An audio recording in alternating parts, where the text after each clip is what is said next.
Bienvenidos a la sesión número 20 sobre macrofotografía de este año de fotografía. Esta semana hemos estado bastante ocupados, bueno, esta semana y las anteriores, ya que teníamos hueco, hemos estado realizando un vídeo que vais a ver hoy sobre un impacto ambiental muy fuerte que hay a las puertas de Madrid, una laguna de aceites industriales derivados del petróleo sin refinar, que son muy tóxicos. De hecho, el equipo que fuimos allí, que estuvimos media hora grabando, salimos todos con náuseas, vómitos, solamente de la inhalación de los gases. Se calcula que 20.000 aves al año mueren allí en esa laguna. Vais a ver el vídeo más tarde, después del descanso. Hemos estado de jurados también en el AFIC de Blanes, en un club que tiene muchos asociados y que lleva muchos años impartiendo fotografía de base y creciendo como club. Y la verdad es que había un nivel muy bueno, muy aceptable, con una cantidad de horas tremenda. Y luego además hemos dado un curso en Móstoles sobre composición, adelantando un poco el tema. Lo que pasa es que es un curso de 2 horas como muy básico. Nosotros aquí vamos a desarrollar 4×2, 8 horas de composición, con lo cual va a ser bastante más amplio. El tema que nos ocupa hoy es la macrofotografía. No tenemos invitados, sino que tenemos un vídeo de un curso que dimos a Cosa Hecha en Sports de Morella, de Beceite, de Tortosa y Beceite. De forma que en el vídeo podáis ver no solo cómo trabajan los instructores, que había 3 instructores, con todo el aparataje que llevamos desde lo más sencillo hasta lo más complejo, que sería una especie de estudio portátil, sino cómo trabajan los alumnos, es decir, cómo con un equipo pues más limitado, pero con la idea que hemos explicado de cómo hacer macrofotografía, pues han ido solucionando los distintos problemas que han ido saliendo. Pues del uso de focales más cortas, que no permite desenfocar tanto los fondos, ese tipo de cuestiones que nosotros tenemos como muy solucionadas con esquemas de luz con flashes, ventanas de luz, pero la persona que llega allí le toca improvisar, pues a lo mejor con un reflector y rebotando la luz del flash con el reflector, pues han ido confeccionando este tipo de luz suave. Aquí veis la primera imagen que os he puesto es para hablar de que vamos a trabajar con escenas, con encuadres muy limitados, muy pequeños. En macrofotografía, pues en un espacio muy pequeñito, un espacio pues como esta mesa, podemos trabajar perfectamente durante bastante rato. Es decir, aquí pueden haber, hablamos en la naturaleza, claro, pues 2 o 3 posibilidades fotográficas a agotar, y de cada uno de los sujetos o de cada una de las posibilidades podemos hacer diversas variantes. Esta foto que estáis viendo está hecha de noche, está hecha a las 11 de la noche en la Isla del Hierro, el día antes de coger ya el barco de vuelta. Pues de esto que ya has acabado el trabajo del SOS, ya has hecho todos los paisajes costeros de la isla, y en el propio porche de la vivienda alquilada pues había unas plantitas allí. Entonces con unas pincitas aproximé 2 de estos zarcillos, puse un fondo, hice un esquema de luz como si estuviera el sol allí y se acabó. O sea que fijaos las posibilidades que tiene, porque en cualquier momento del día uno puede improvisar una sombra pues con una rebeca, con un reflector, por ejemplo, y en ese espacio en sombra, que es luz suave, puedes además hacer tu propio esquema de luz, falsificar, digamos, la luz, o hacer la luz que tú consideras que tiene que tener la escena y actuar sobre el fondo, o bien buscar un fondo natural e iluminarlo con flashes independientemente del sujeto, o bien poner un fondo artificial si lo has tenido en cuenta. Así que aquí el esquema de luz es un único flash que está filtrado por un difusor cenital, como si fuera el sol, y un fondo que es una cartulina, una foto puesta de fondo. El mismo flash va a iluminar ambas cosas. Es decir, al estar el flash por encima del sujeto y no muy lejos del fondo, esa propia luz que se va a abrir va a iluminar sujeto y fondo. O sea que esto que estáis viendo es un único flash. A veces no es necesario más. Si entendimos bien el capítulo de cualidades de la luz, que es fundamental para hacer cualquier tipo de fotografía con flash o con luz artificial, esto no debe de plantear ningún tipo de problema. También quiero que os deis cuenta de que, aunque no es muy evidente, la profundidad de campo es muy pequeñita. En este tallito que gira hacia acá, hacia la derecha, veis que la profundidad de campo se pierde enseguida. Estamos trabajando a f8 porque tenemos un fondo artificial que, por mucho que diafragmemos, no va a estar nunca a foco porque es una foto desenfocada. Entonces hemos diafragmado bastante y aún así la profundidad de campo es muy pequeña. Entonces esas pinzas que hemos puesto para sujetar los zarcillos lo que nos permiten es buscar el paralelismo necesario para hacer la foto. Es decir, que alinearlos perfectamente al plano focal de manera que con la mínima profundidad de campo posible ambos sujetos estén a foco. Ya veréis que la proyección es bastante práctica en la parte final. En la parte final he puesto varios casos de cómo el fotógrafo ha influido en la escena para que el resultado sea mejor. En este caso es una foto abierta, realizada en un encargo en la República Checa. Y bueno, pues a primera vista a lo mejor nos gusta, a mí no. Yo veo demasiado reflejo en ese cono, en ese fruto de una pícea, y está reflejando, como está mojado, como está húmedo, que estaba lloviendo, de hecho, lo veis en el musgo y lo veis en la propia piña, pues refleja mucha luz, está reflejando mucha luz del cielo. Veréis cómo cambia cuando pongamos un polarizador,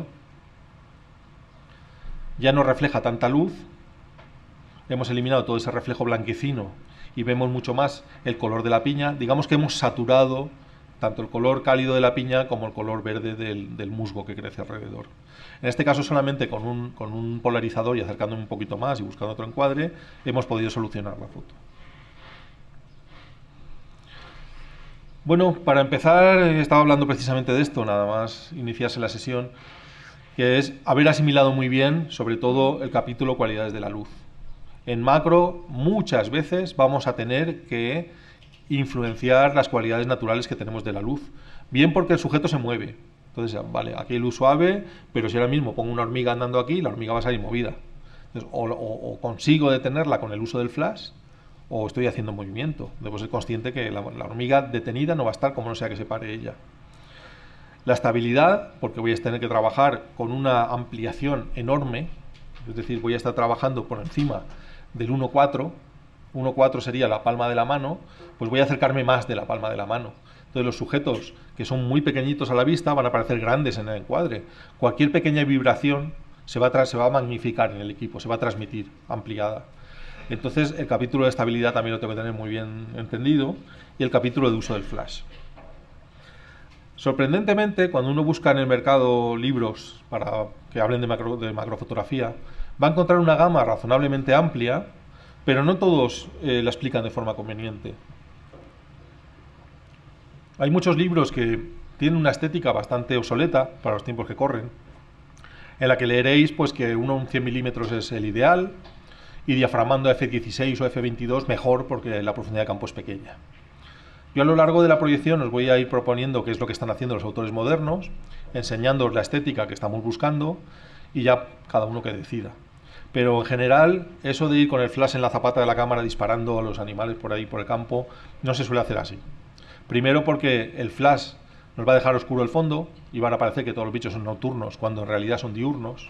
Entonces ya la propia biología de la foto no nos va a convencer, no nos va a servir. Por otro lado, porque no podemos preparar convenientemente los encuadres, vamos a tener que estar improvisando, el fondo no sabemos cómo va a estar, igual está lleno de ramas, igual es una planta muy cercana. Entonces, ese tipo de foto improvisada está muy bien con fines científicos, está muy bien realizarla para identificar los invertebrados de una zona, por ejemplo, pero no para realizar obra de autor, no para lucir imágenes ni para obtener una estética adecuada a nuestras imágenes. Pues esta serie de fórmulas las vamos a ir rebatiendo. En principio, pues muchos libros recomiendan un macro de tipo 50 o 55 milímetros. Esto está muy bien para reproducir sujetos inertes, monedas, semillas, frutos que ya están secos, que no van a ningún sitio. Pero si vamos a salir al campo con este objetivo, vamos a tener limitaciones del tipo distancia, voy a tener que estar muy pegado al sujeto para hacer una ampliación razonable del mismo. Del tipo iluminación, no podré utilizar luz de contra porque va a ser muy difícil que pueda esconder a esa distancia, y la luz del flash de contra va a crearme aberraciones en el objetivo porque va a impactar directamente en la lente. Entonces, todo esto lo vais a ir notando conforme vayáis probando con este tipo de ópticas y las iréis desechando. Entonces, bueno, con estos objetos inertes y en estudio van muy bien estos objetivos, pero cuando necesitamos fotografiar una mariposa, un animal que se va a mover, que no permite un acercamiento, o que tengo que hacer un esquema de luz para resaltar pues, el relieve, por ejemplo, pues no voy a poder. Luego tengo los criterios estéticos. Ya sabéis que cuanto más teleobjetivo, cuanto más larga es la focal, más se produce el desenfoque del fondo por los círculos de confusión, porque hay un punto muy crítico de enfoque y enseguida pasamos a un desenfoque muy evidente. Entonces vamos a tener que buscar si queremos estos criterios estéticos de fotos limpias, fotos en las cuales el sujeto se identifica muy claramente, pues a este tipo de focales más largas. Con el equipo anterior, con un 50 o un 55 milímetros, nos estaremos equivocando. Cuanto más larga sea la focal, más versátil nos va a ser. Además, podremos utilizar los convertidores de focal para estos teleobjetivos macro, mientras que en el rango de 55 y de 105 no podemos utilizar convertidores de calidad. Ni siquiera convertidores en muchos de ellos. Bueno, y nada que decir con respecto a perseguir a los animales por el campo. Una mariposa que ya se siente perseguida y vas detrás de ella con un objetivo macro no se va a posar tranquilamente nunca. O has madrugado mucho, el animal está frío, todavía no ha recibido la luz del sol para calentar la hemolinfa, o se va a estar moviendo continuamente, claro. Así que mi propuesta es utilizar objetivos macro de focal fija, mucha más calidad, y podremos utilizar los dos convertidores de focal, hasta dos convertidores de focal. En Canon podremos usar el 1,4 y el 2 por. En Nikon podríamos utilizar o el 1,7 por, que es el de más calidad, o uno de los dos, el 1,4 o el 2 por. Si nos preguntan si podemos juntar los dos convertidores, sí podemos. Con este objetivo podemos, porque es una calidad absolutamente alta, en términos absolutos, es muy elevada la calidad que da este objetivo. Entonces, poner un solo duplicador, yo creo que el ojo no nota absolutamente nada, y con dos convertidores y diafragmando, tampoco lo vamos a notar. Lo único que hay que diafragmar un poco para eliminar la distorsión que pueda haber en los bordes. Pero trabajando f8 con el 1,4 y el 2 por, no va a haber ningún problema con este tipo de objetivos. En la Olympus, ¿los anillos que venden macro se nota algo más o no? Seguramente son tubos de extensión, sí, como estás diciendo. Sí, pero entonces están huecos, no hay lente, con lo cual no afectan a la calidad del objetivo, salvo por enfocar más cerca. Entonces, al enfocar más cerca un objetivo que seguramente no esté preparado para enfocar tan cerca, es posible que se note algo, que seguro que un pequeño diafragmado lo minimiza. Pero lo importante es que tienes delante de esos anillos. ¿Sabes? Un 50 te obligaría a enfocar muchísimo más cerca y ya sería inviable.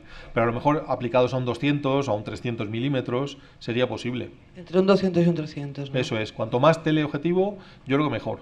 Más hay que extremar las precauciones con respecto al paralelismo y lo crítico que es el enfoque, donde estamos enfocando, pero en general el aspecto de la foto resultante es mucho mejor.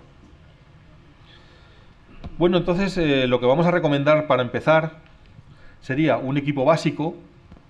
He puesto entre 100 y 200 porque entiendo que un 200 milímetros no está, o un 180 milímetros no está en la economía, al alcance de la economía de todo el mundo. Son 1.300 euros o 1.400 euros. Es una inversión muy considerable. Quizás si esa persona tiene muy claro que lo suyo es el macro, sí pueda esperarse y comprarse ya un buen macro. Pero os digo que el cambio es abismal. Las personas que siempre han trabajado con un 100, el día que se asoman a un 180, levantan la cabeza y dicen, ¿pero esto existe? ¿Esto se puede? Sí, esto se puede. Y entonces descubren que a 2,5 metros pueden estar haciendo la foto de una mariposa con estos convertidores de focal. Entonces, bueno, por lo menos que lo sepáis. Que está bien que si queréis quemar el gatillo un año con un 100 milímetros y luego venderlo y comprar el 180 o el 200 macro de Nikon, pues está bien. Está bien. Olympus en este sentido tiene muy buenos macros. Olympus ha cuidado muy bien la gama macro tradicionalmente, son de muy alta calidad también. Quizá los teleobjetivos macro están menos desarrollados, pero bueno, también tiene posibilidades con los tubos de extensión. Un trípode, por supuesto, cable disparador para las tomas con luz natural, que suelen ser a un 1/15, un octavo de segundo y es necesario levantar el espejo. Flash, al menos uno, y un difusor. Este sería un equipo básico para empezar a hacer macro ya con ciertas garantías de calidad. Un equipo medio tendría ya, sí o sí, un macro de focal larga. Un macro de una focal cercana a 150 milímetros o por encima de 150 milímetros. Podemos incorporar un segundo flash, un difusor pues de más tamaño y un reflector. Que el reflector nos va a ayudar a hacer sombra y a rebotar luz al sujeto también. A mí me gustan más los flashes, desde luego, que el reflector. Los veo mucho más útiles. O sea, no basaría toda la luz que voy a actuar en la escena, toda la luz que voy a modificar. Esa modificación no la basaría en un reflector, porque a veces necesito congelar el movimiento. Y detener el movimiento, lo que mejor lo hace es el flash. Un ciclo de luz muy corto que detiene el movimiento. Según qué duraciones de destello, puede congelar cualquier tipo de cosa, una mariposa volando, una bala impactando una manzana. Pues ese tipo de fotos se hacen solamente con flash, no hay otra manera. Luego en el equipo avanzado incorporaría el sistema Live View o el visor en ángulo para poder trabajar muy a ras de suelo, sí, cómodamente, sin tener que estar arrastrándome o meter la cámara en un pequeño hueco del suelo y poder encuadrar adecuadamente. También hay unos visores de vídeo que incorporas al visor de la cámara y te traes aquí la pantallita y estás viendo más o menos cómo, pues, que estás encuadrando y cómo enfocar. Podemos incorporar un objetivo angular macro, que tiene un coste muy bajo, muy reducido. Luego veremos uno a uno todos estos accesorios. Un anillo inversor, de forma que con un 50 milímetros, un 24 milímetros invertido, puede hacer ampliaciones que superan el tamaño real. Puede llegar al 4.1 o al 5.1, es decir, 5 veces el tamaño real de las cosas en aumento. Los convertidores de focal ya estarían en el equipo avanzado, son muy versátiles. Sin moverme, pues puedo ir escalando el tamaño de las cosas con los convertidores de focal. Las lentes dióptricas, que actúan a modo de lupa. Solucionar el tema de las tomas a ras de suelo, o bien con un bean bag, una bolsa de estas de garbancitos, o de lentejas, o de guisantes, o bien con un trípode de suelo, una plataforma que me pueda construir, que me dé cierta estabilidad para trabajar con un teleobjetivo y los convertidores de focal, y esté muy a ras de suelo, porque los trípodes tan bajo con estabilidad no llegan. Incrementar el número de flashes hasta 5, porque así podré iluminar un fondo grande. Con 3 o 4 flashes puedo iluminar un fondo lejano, incluso de noche. Difusores de distintos tamaños. El reflector, que ya lo hemos dicho antes, que deberíamos llevarlo. Y un plato micrométrico. El plato micrométrico, pues notaremos que lo hemos incorporado al equipo. Porque cuando estemos haciendo macro de alta ampliación o un macro extremo, cuando tengo que cambiar de posición, tengo que mover el trípode con todo lo que lleva encima. Eso que sería un desplazamiento de 2 milímetros o de 1 centímetro, pues es un terremoto. Es cambiar de repente todo el encuadre, acercarme mucho al sujeto, que le puede incluso impactar con el macro. Según lo que esté haciendo, es bastante pesado y bastante inadecuado. Mientras que con un rail o con un plato micrométrico estoy moviendo el objetivo sin mover el trípode. Tengo como 20 centímetros de margen para muy finamente, con unos microtornillos, unos tornillos de microdesplazamiento, podríamos decir, pues vamos modificando esa posición hasta el punto justo donde lo quiero, sin tener que mover toda la parafernalia, que a veces incluso en el trípode tengo el flash con el difusor y cuando muevo el trípode estoy moviendo pues 3 o 4 elementos a la vez. Mientras que de esta forma solamente la cámara y el objetivo lo estoy desplazando y además unas distancias muy cortas. Esto sigue un poco el espíritu de la macrofotografía o de la fotografía de aproximación para empezar a relacionarnos con la macro.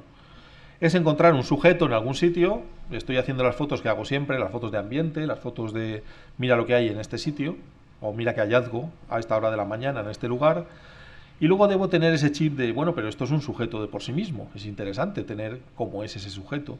Y entonces ya realizo esa segunda toma, que es bastante más plana, que no tiene relación con el fondo, pero que me está dando una descripción que no tenía con la foto anterior. Esto ya sería foto de aproximación. Aquí estoy muy cerca, el calamar tampoco es el kraken, es una cosa así pequeñita, y ya hemos dicho que a partir del tamaño de la palma de la mano pasaríamos de lo que es la fotografía de aproximación a la fotografía macro.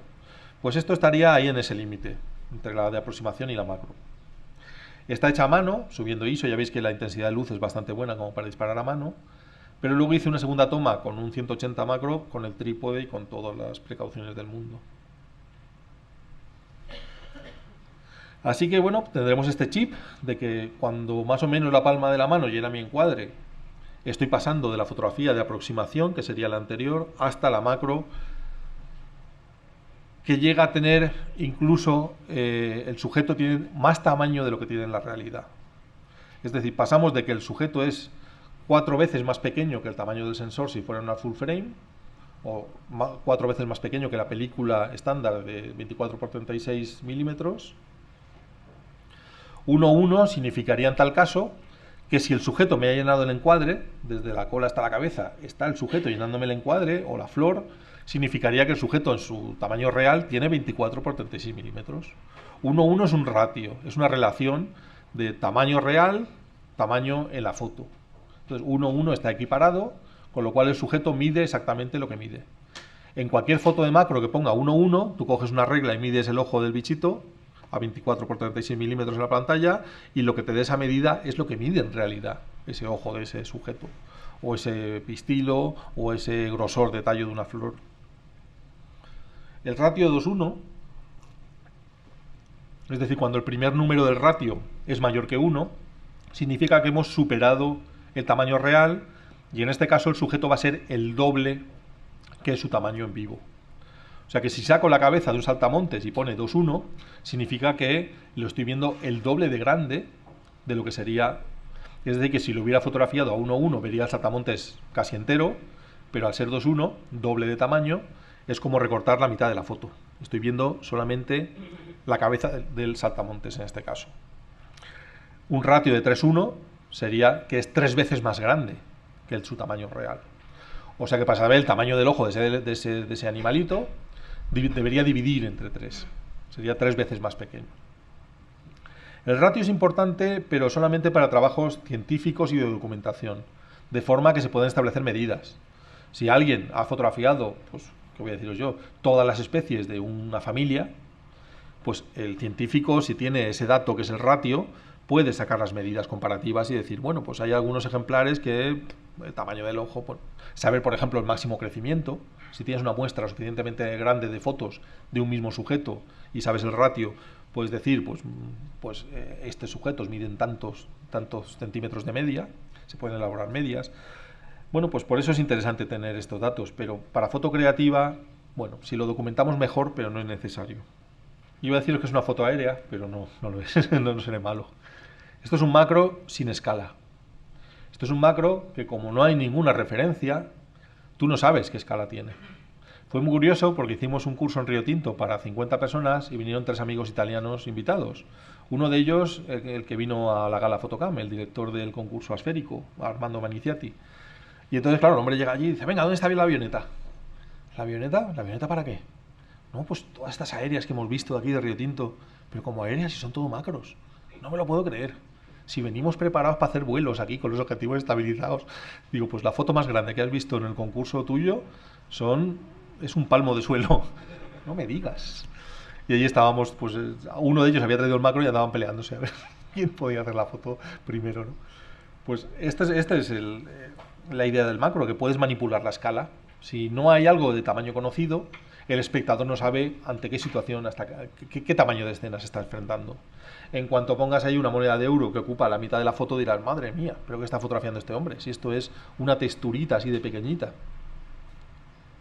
Así que, bueno, la idea es que podemos manipular la escala, podemos hacer fotos creativas en las que si no aparece ningún eje horizontal, ningún horizonte, pues van a ser muy abstractas. La medida de la abstracción la da la ausencia de ejes. Cuanto no hay ejes, pues ya puedes girar la cámara, ya puedes manipular todo, porque es una foto muy abstracta.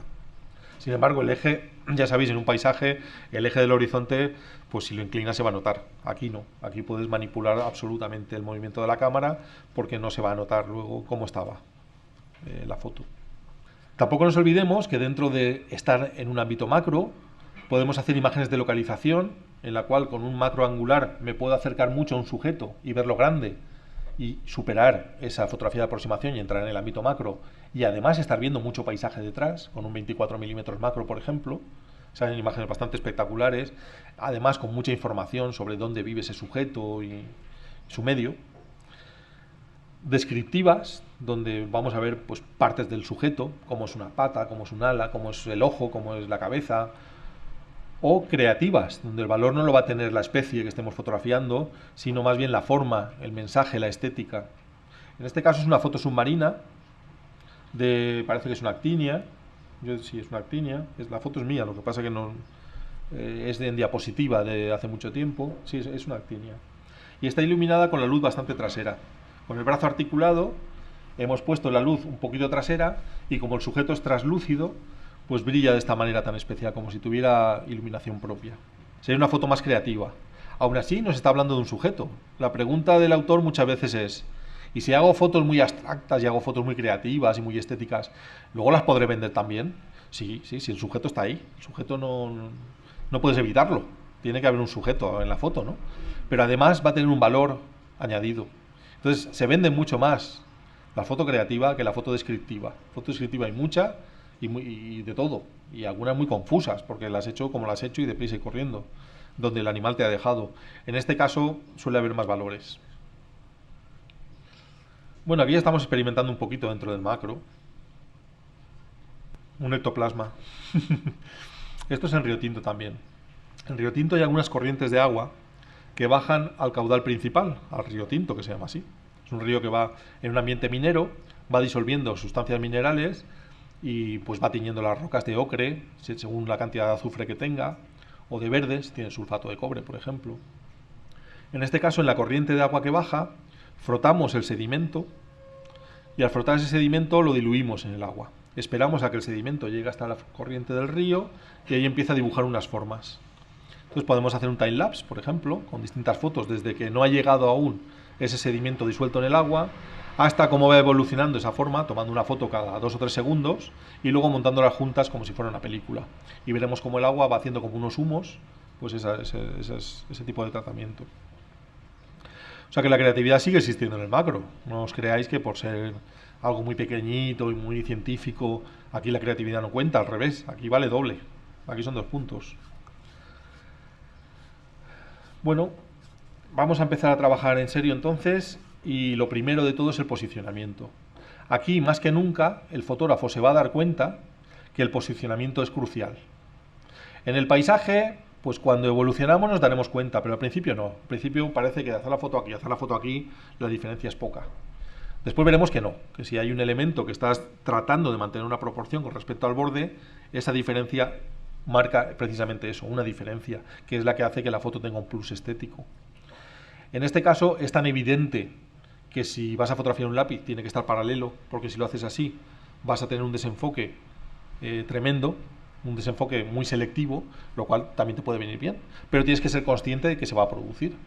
Entonces el posicionamiento aquí es fundamental, si quieres que el lápiz apunte hacia tu cara, pero tener una cierta perspectiva, o quieres que todo esté nítido y sea una foto más convencional.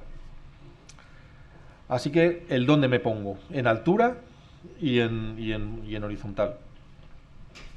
No es nada fácil en la naturaleza. En la naturaleza no es tan evidente como un lápiz, que lo puedes poner recto. Son 2 flores que tú te vienes a cámara y parece que están nítidas, haces la foto, coges la lupa y una sí pero la otra no. Y eso significa pues que te tienes que mover pues 2 milímetros hacia acá. Y haces la foto y te das cuenta que no, que eran 3. Bueno, te mueves otro milímetro más y entonces ahí parece que estén. Luego, con las tablas que da hacer muchas fotos, pues sabes que si llevas una pinza, que luego veremos cómo funcionan, pues puedes sujetar ese tallo y girarlo un gradito y puedes estar haciendo la foto. Son pinzas acolchadas que no dañan la planta y que nos van a dejar trabajar con mucha comodidad. Luego veréis que la segunda parte, es decir, una vez que el sujeto ya está muy bien posicionado y ya voy a hacer la foto, hay que tener una segunda atención con el fondo y con el primer plano. ¿Qué tengo por en medio? Pues mira, si enfoco un poquito adelante me está saliendo una matita aquí, que va a salir en la foto y que no la quiero.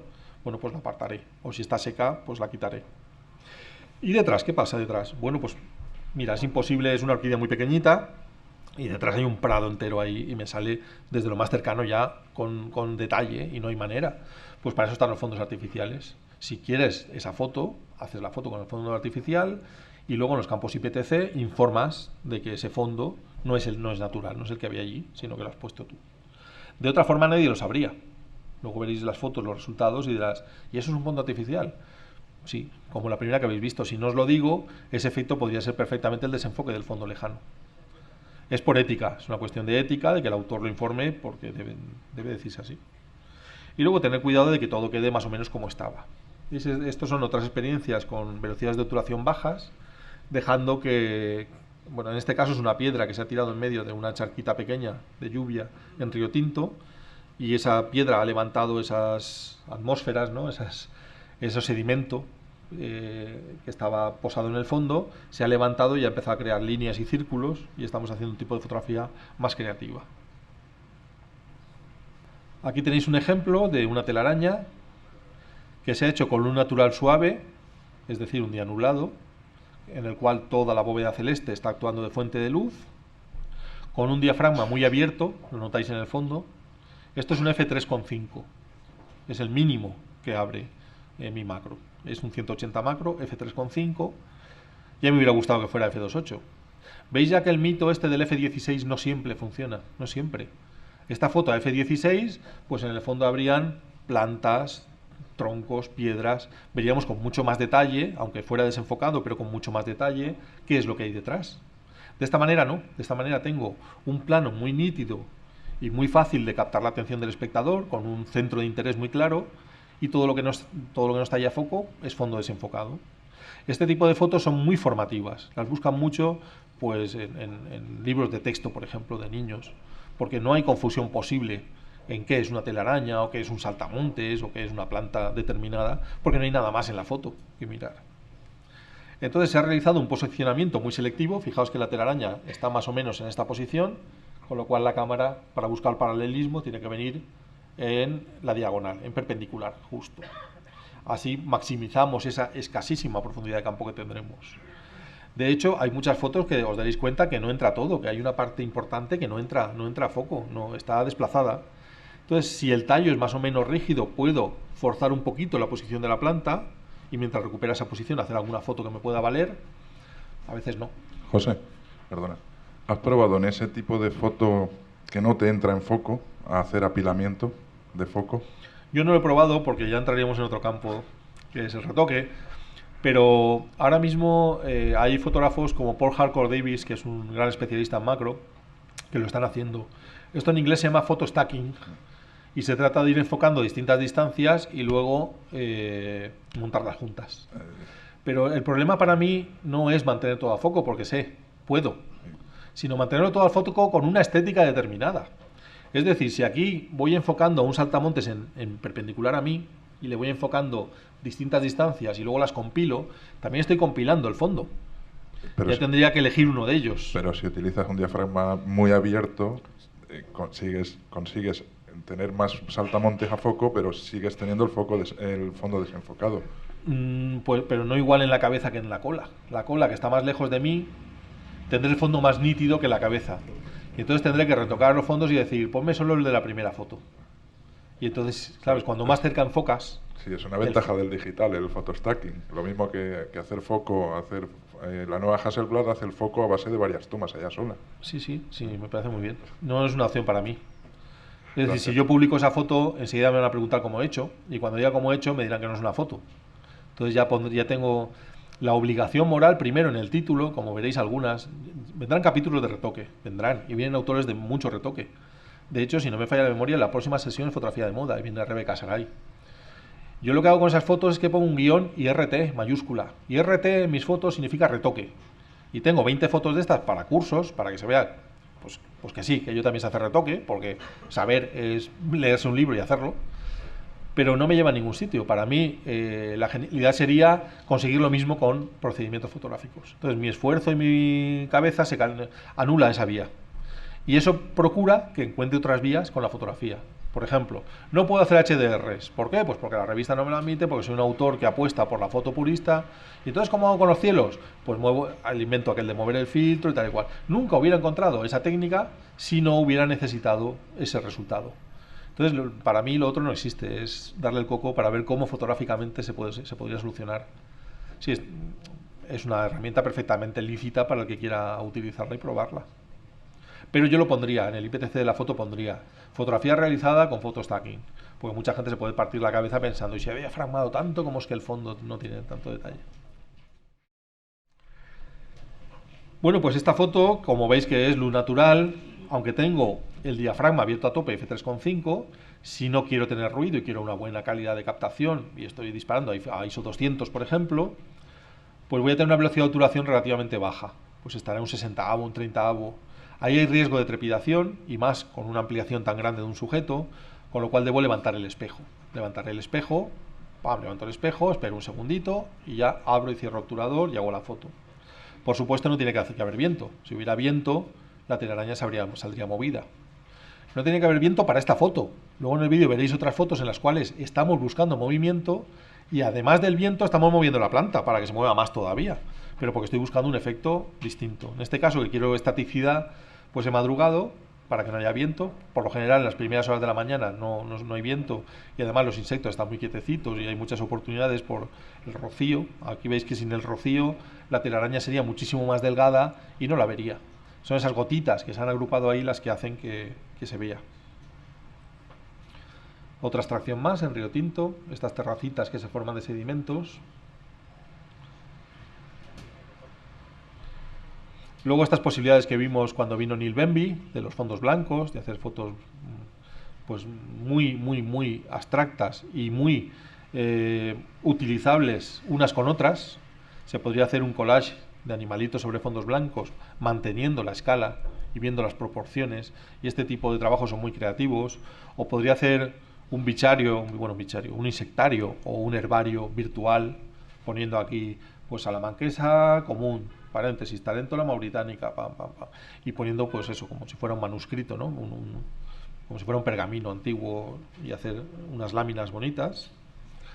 En este caso de hacer macrofotografía, Neil Benby lo hace siempre en el campo, él no recolecta plantas, no arranca ningún elemento del campo para llevárselo a estudio, lo cual supone pues trabajo extra, pero mucha mejor conciencia. Ya veis que no hace falta meterse en la jungla del Okavango a hacer fotos de estas, que al lado de un caminito con el coche a 5 metros puedes estar haciendo las fotos. Y entonces puedes llevar mucho equipo, puedes llevar 3 o 4 flashes distintos.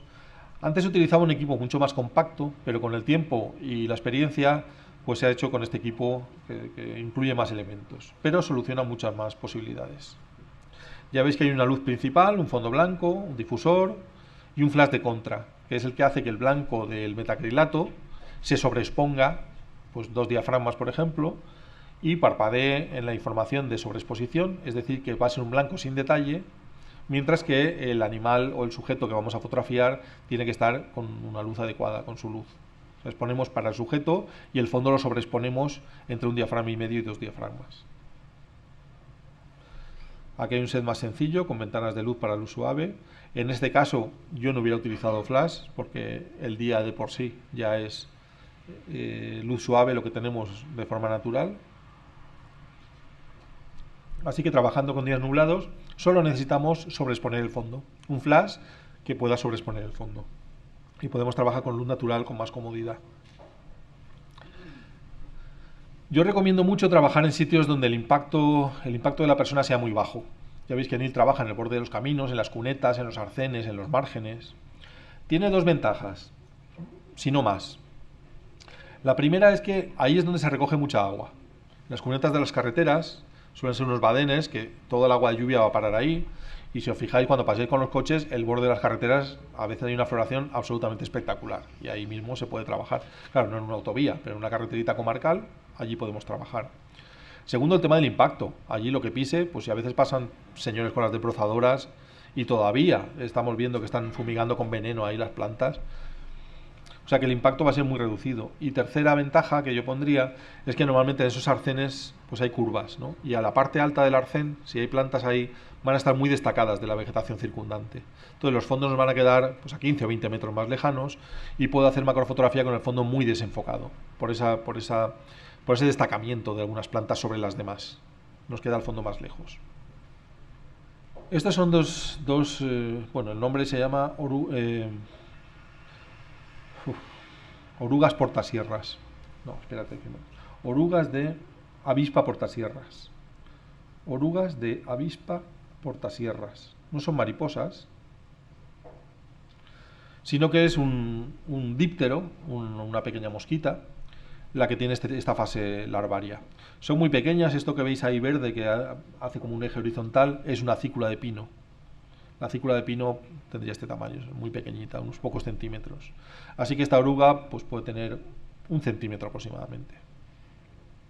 Hemos pasado el tamaño 1:1 gracias a los convertidores de focal, y en estas circunstancias, que el fondo va a estar, aunque esté cerca, la ampliación del sujeto es tal y mi distancia al sujeto es tan cercana que un fondo a 3 o 4 metros ya queda muy desenfocado. Aquí ya puedo diafragmar más, aquí ya puedo poner un F8, un F11, que el fondo, pues aunque esté a 5 o 6 metros, desde luego detalle no va a sacar, porque estoy enfocando pues a 40 centímetros.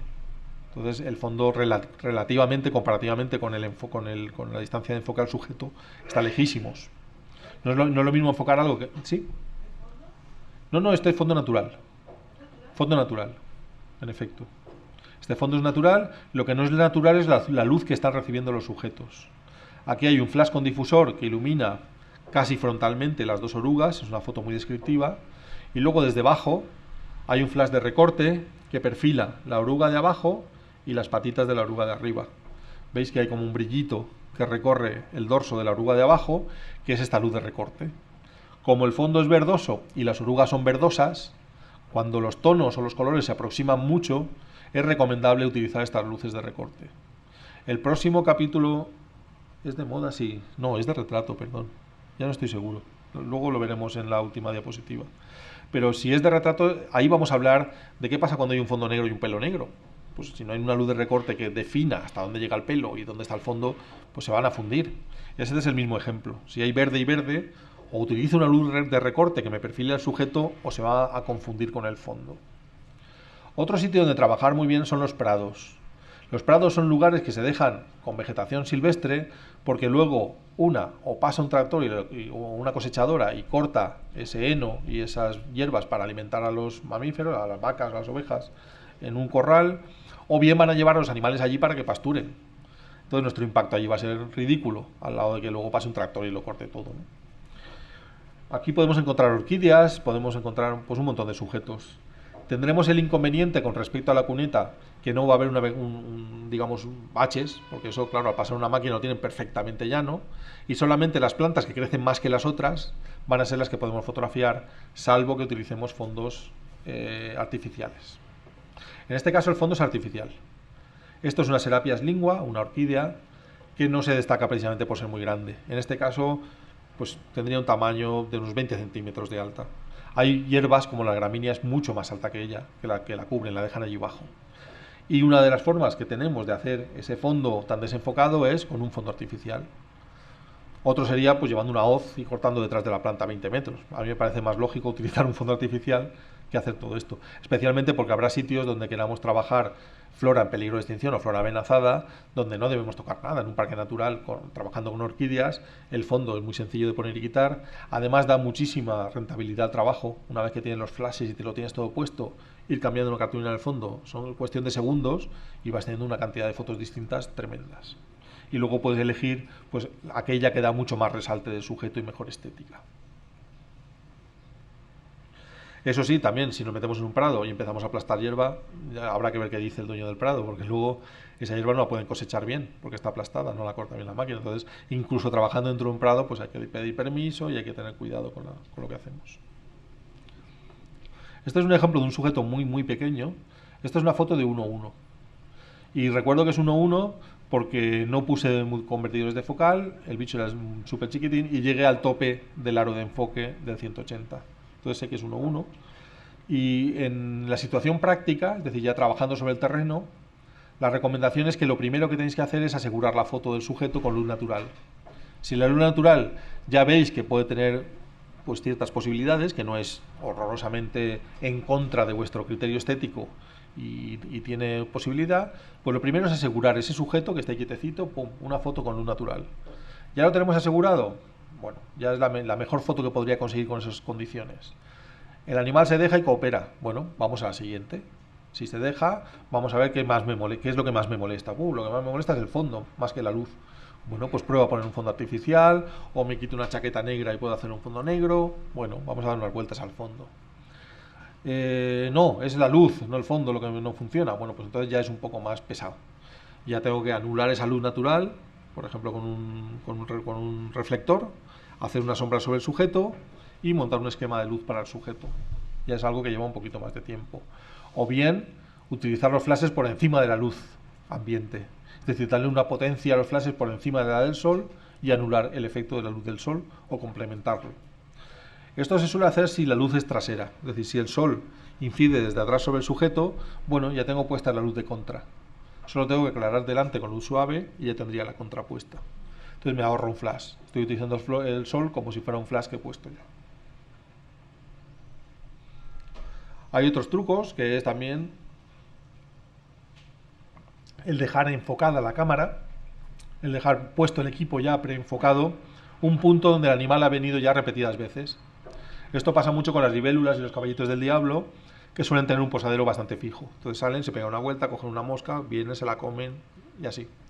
Entonces estos posaderos, si vemos que siempre va a la misma porción de ramita, puedo encuadrar, preenfocar, y bien con un cable disparador o bien con un disparador por ondas, por radiofrecuencia, pum, activo la cámara a distancia y hago la foto. Esto es luz natural y fondo natural. Esto está tal cual.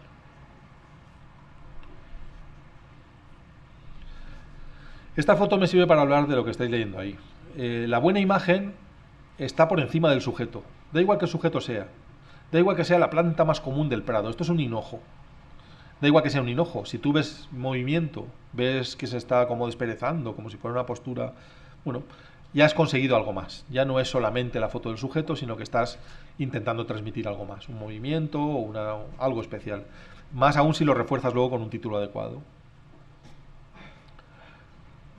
Aquí la foto está realizada con fondo artificial.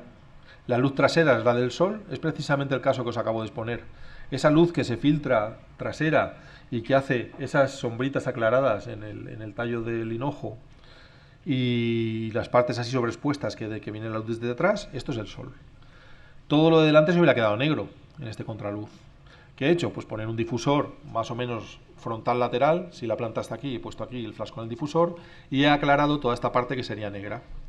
Lo he puesto lateral para que haya cierto relieve. Si os fijáis dentro de donde están las cabezuelas florales, ahí hay sombras y luces, ahí hay relieve. Si la luz hubiera sido plana, pues no habría ningún relieve. Entonces dentro de que esta luz es frontal lateral, bastante lateral. Así que, ¿sí? ¿Difusor o reflector? Si hubiera tenido que hacer la foto sin flash, ¿te refieres? ¿No? O sea, me refiero, yo aquí he usado ya un difusor para la luz del flash. Eso es. Si hubiera empleado un reflector, lo hubiera tenido más complicado. Te voy a contar por qué. El reflector, sabes que las superficies suelen ser grandes. ¿Sabes? Hay reflectores de estos de 1 metro. Canalizar la luz de forma más o menos puntual sobre la planta es difícil. Entonces es muy probable que des una luz plana, aunque estés muy lateral con el difusor, porque es un difusor pues de medio metro. Mientras que con los difusores para flash de distinto tamaño, ten en cuenta que la planta es así de pequeñita, pues con un difusor así ya tiene luz suave. Aquí sí puedes dar una luz muy lateral que no se te va a abrir mucho. Mientras que con un reflector, pues la luz va a llegar también muy frontalmente. Y consigues menos relieve con un reflector que con un difusor de un tamaño moderado. O sea, mi recomendación siempre es el flash. Además, en caso de que haya un poco de viento, el flash va a ayudar a detener el movimiento de la planta, mientras que el reflector no. Tenemos la luz ambiente que será pues un 60avo, un 15avo de segundo y sigo estando en riesgo. Para mí es mucho más versátil el flash que el reflector. De hecho, en mi equipo yo no llevo reflector. En todo caso, puedo usar los difusores como reflector. Es decir, esas pantallas que traje, que son translúcidas y que veréis luego en el vídeo, pueden difundir la luz que llega hasta ellas o pueden reflejar la luz que llega hasta ellas. Entonces, según lo uses con la fuente de luz detrás o delante, es reflector o es difusor. Me ahorro una pieza del equipo. Y luego, como son montables con unos clips que llevo, pues con 4 que son de tamaño folio, puedo hacer un reflector bastante grande, incluso para hacer un retrato en un momento dado. Aquí estamos documentando un proceso con el macro. Esto sería una elipsis, si habláramos de composición, es decir, un salto en el tiempo. Voy a ver en 3 imágenes pues lo que tarda media hora en suceder. Así que vemos que la oruga cambia de color, se hace como muy gruesa, elige una parte del tallo de la planta donde va a empezar a atarse. La segunda foto, que es la que está más a la derecha, veis que ha trazado un hilo de seda y se ha sujetado a la planta. Ya hay un cambio de color más apreciable, la oruga se comprime. El cambio de color se produce sobre todo en las patas. La zona de las patas se hace como muy morada y al final fabrica la pupa. Hace la pupa, que es este envoltorio, donde está la oruga dentro y donde se va a producir una reordenación celular que va a dar lugar a la metamorfosis y al cambio a mariposa. Sí. Hay preguntas de internet. Muy bien. Víctor Campano Matador pregunta: un objetivo Tamron 90 mm permite encuadrar a 1:1, pero permite hacer macros 1:2, 1:3 o más alejados. He probado macro con un 50 mm invertido, pero no me permite alejarme más de 10 o 15 centímetros de lo mismo. ¿Ocurre lo mismo con el objetivo macro dedicado?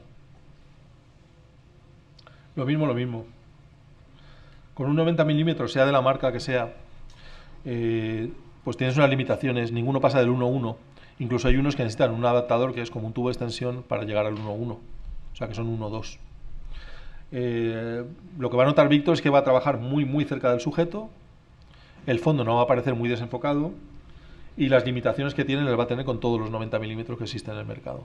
Con Y todos. pregunta si tiene alguna manera de ampliar más de 1:1, ¿no? Sí, puede utilizar tubo de extensión que le va a obligar a trabajar mucho más cerca, siempre vigilando el tipo de construcción de la lente para no entrar en el viñeteado. Es decir, hay objetivos que no le puedes poner tubos de extensión ilimitadamente. Llega un momento en el que empiezan a viñetear. Siempre que se utiliza un tubo de extensión hay que quitar el parasol, porque es lo primero que puede viñetear en un objetivo. Se quita el parasol, se pone el tubo de extensión y hay que hacer pruebas según qué objetivo sea, si es Tamron o si es Tokina o cuál es, hasta ver dónde empieza el viñeteado. Pero con el tubo de extensión, un 90 milímetros que te está enfocando aproximadamente a unos 18 o 20 centímetros para hacer 1:1, pues vas a estar trabajando a una distancia en la cual iluminar ya es una película. Porque duplicadores y todo eso no se le puede poner Al 90 no. Vale. Un segundo. Y luego, con respecto al macro invertido, aumenta más cuanto más angular. Es decir, si con un 50 milímetros estás consiguiendo 1:1, cerca del 1:1, y quieres más, prueba a invertir un 35, un 28, un 24. Cuanto más angular es el objetivo y lo inviertes, más macro te da. Yo utilizo el 24 macro de Sigma antiguo, de enfoque manual, invertido, y me da hasta 4:1 de ampliación. Y otra pregunta, Francisco Javier Guzmán Lorite, bueno, ya lo has explicado, pero lo vuelvo a explicar. Dice, pregunta si el flash lo utilizas encima de la cámara o fuera de la cámara. No, fuera de la cámara, sí, fuera de la cámara. La luz frontal, salvo que vayas a resaltar mucho el color por encima de otras cosas, no es muy deseable en fotografía creativa. Entonces busco más ponerlo donde yo quiera. A veces es cenital porque quiero que parezca el sol, a veces es muy lateral porque quiero resaltar el relieve, como en esa foto que habéis visto del hinojo. Entonces casi nunca está encima de la cámara. Cuando lo pongo encima de la cámara, que lo veréis en el vídeo, lo explico, es solamente para excitar el resto de los flashes. Es un flash muy rebajado, que no va a actuar en la escena, que a veces veréis incluso que el cabezal no está ni siquiera orientado al sujeto, sino al flash, que es donde me interesa que actúe. Y lo utilizo solamente para excitar por luz al resto de los flashes. Y otra pregunta de Carlos Duarte Marín. Pregunta, ¿qué nos puedes decir de los objetivos macro Sigma y cuál nos recomiendas? Bueno, Sigma tiene, quizás sea una marca especial para esto, y hace una buena calidad óptica en los objetivos, pero una menor ergonomía y menor durabilidad de los objetivos. Es decir, la fabricación del objetivo es peor, pero las lentes tienen una razonable calidad. Entonces Sigma tiene dentro del ámbito macro, de teleobjetivos macro, el 150 milímetros y el 180 milímetros. Y ambos dan una calidad excelente, muy buena. Son focales fijas y son objetivos que dan muy buena calidad. A mí me convencen menos que los resultados que he visto en Nikon y en Canon. Yo creo que no tienen el mismo rendimiento. No lo creo, lo sé. Luego, usados en diapositiva, esto ya no es un problema porque puedo corregir el balance, pero daban una dominante muy cálida. No estaban los baños de corrección de color, no estaban bien. Entonces, bueno, pues había siempre que andar con los filtros fríos. Ahora no, ahora con el balance de cámara simplemente, pues en vez de estar a 5500 estoy a 5200 y ya he corregido esa calidez que me da el objetivo. Pero en general es una oferta a un razonable precio con una muy buena calidad. O sea, hay que considerarlos. Aquel que no llegue a comprar los objetivos de la marca, para mí el objetivo de la marca me proporciona varias cosas. Una es igualdad por ejemplo, en detalles como hacia dónde gira infinito. Yo cuando estoy haciendo macro, pues no me apetece estar mirando dónde está el infinito. Yo sé que hacia acá gira infinito en todos mis objetivos. Y no tengo uno que ha fabricado otro señor que a lo mejor gira para allá. Bueno, los baños de las lentes, las correcciones de las lentes, el fabricante procura que sean lo más parecidas posible. Entonces, bueno, pues si puedes, intenta buscarlo dentro de tu marca y si no, pues recurre a estos objetivos. Sí. Gracias. Ya está. Es una buena opción. Esto yo creo que lo hemos visto antes, pero lo he vuelto a poner. Esto es una foto totalmente inventada. Esta foto está hecha a las 10:30 de la noche. Ya conté, creo que conté ya cómo se hizo, pero bueno, el cómo da igual, es el porqué. El porqué es que yo tenía esta imagen en mi cabeza. El porqué es que desde que conocí que este bicho existe, que se llama Nemoptera bipennis, es un bioindicador que cuando sube los niveles de CO2 desaparece, se muere, no tolera la contaminación. Pues desde que conocí que el bicho este existía, bueno, para mí fue una locura. Además que parece una dita, para mí la estética del animal y lo que representa el animal en su biología, pues es un sujeto muy fuerte. Entonces fui a fotografiarlo expresamente, pero de día no había manera. de hacerle fotos a este animal. Desde bien temprano, en las zonas de tomillares donde vive en verano, hay una temperatura elevada y desde bien temprano que sale el sol empiezan a volar y ya puedes correr detrás de ellos, que no es mi estilo. Entonces, pues nada, me esperé hasta que se hizo de noche y volví con el fondo adecuado y con la idea adecuada. Con un trípode y una pinza coloqué ese fondo detrás del bichito y con la ayuda de una linterna para enfocar y colocarlo todo. De hecho, de día hubiera apurado mucho más el encuadre. Veis que hay tallo muy por debajo de la foto que podía haber desplazado el fondo hacia arriba y trazar una diagonal un poquito más evidente. Pero bueno, para cómo fue hecha y para lo torpe que me voy volviendo, ya para mí estaba bien aquello. Total que bueno, luego había que poner la luz. ¿Cómo pones la luz? Es un contraluz. Entonces, si eres un poco consecuente con la imagen que estás creando, la luz tiene que venir desde detrás del sujeto y ser cálida. Así que ahí puse un flash con una capucha cálida, ligeramente retrasado desde el sujeto, de forma que estaba el fondo, el flash en medio y el sujeto aquí delante, y la cámara aquí. Entonces el flash iluminó desde atrás y creó todas esas transparencias en las alas del bichito, iluminó un poco la planta, y el fondo, pues ya lo veis. Una foto ampliada al tamaño adecuado para que no deje negro, bordes negros. Por esto recomiendo también el uso de los teles macro. Con el 180 macro y un tamaño de A4, que te cabe muy bien en la mochila, en la parte donde va el ordenador, puedes llevar una colección de muchos fondos. Y trabajar hasta 1,5 metros del sujeto el fondo para desenfocarlo un poquito, si quieres desenfocarlo más de lo que está. Es decir, puedes jugar más o menos con el desenfoque del fondo. En algunos fondos que se me han estropeado y que tienen algunas motas así de lluvia o de cualquier cosa, a 1,5 metros desenfocar ni se nota.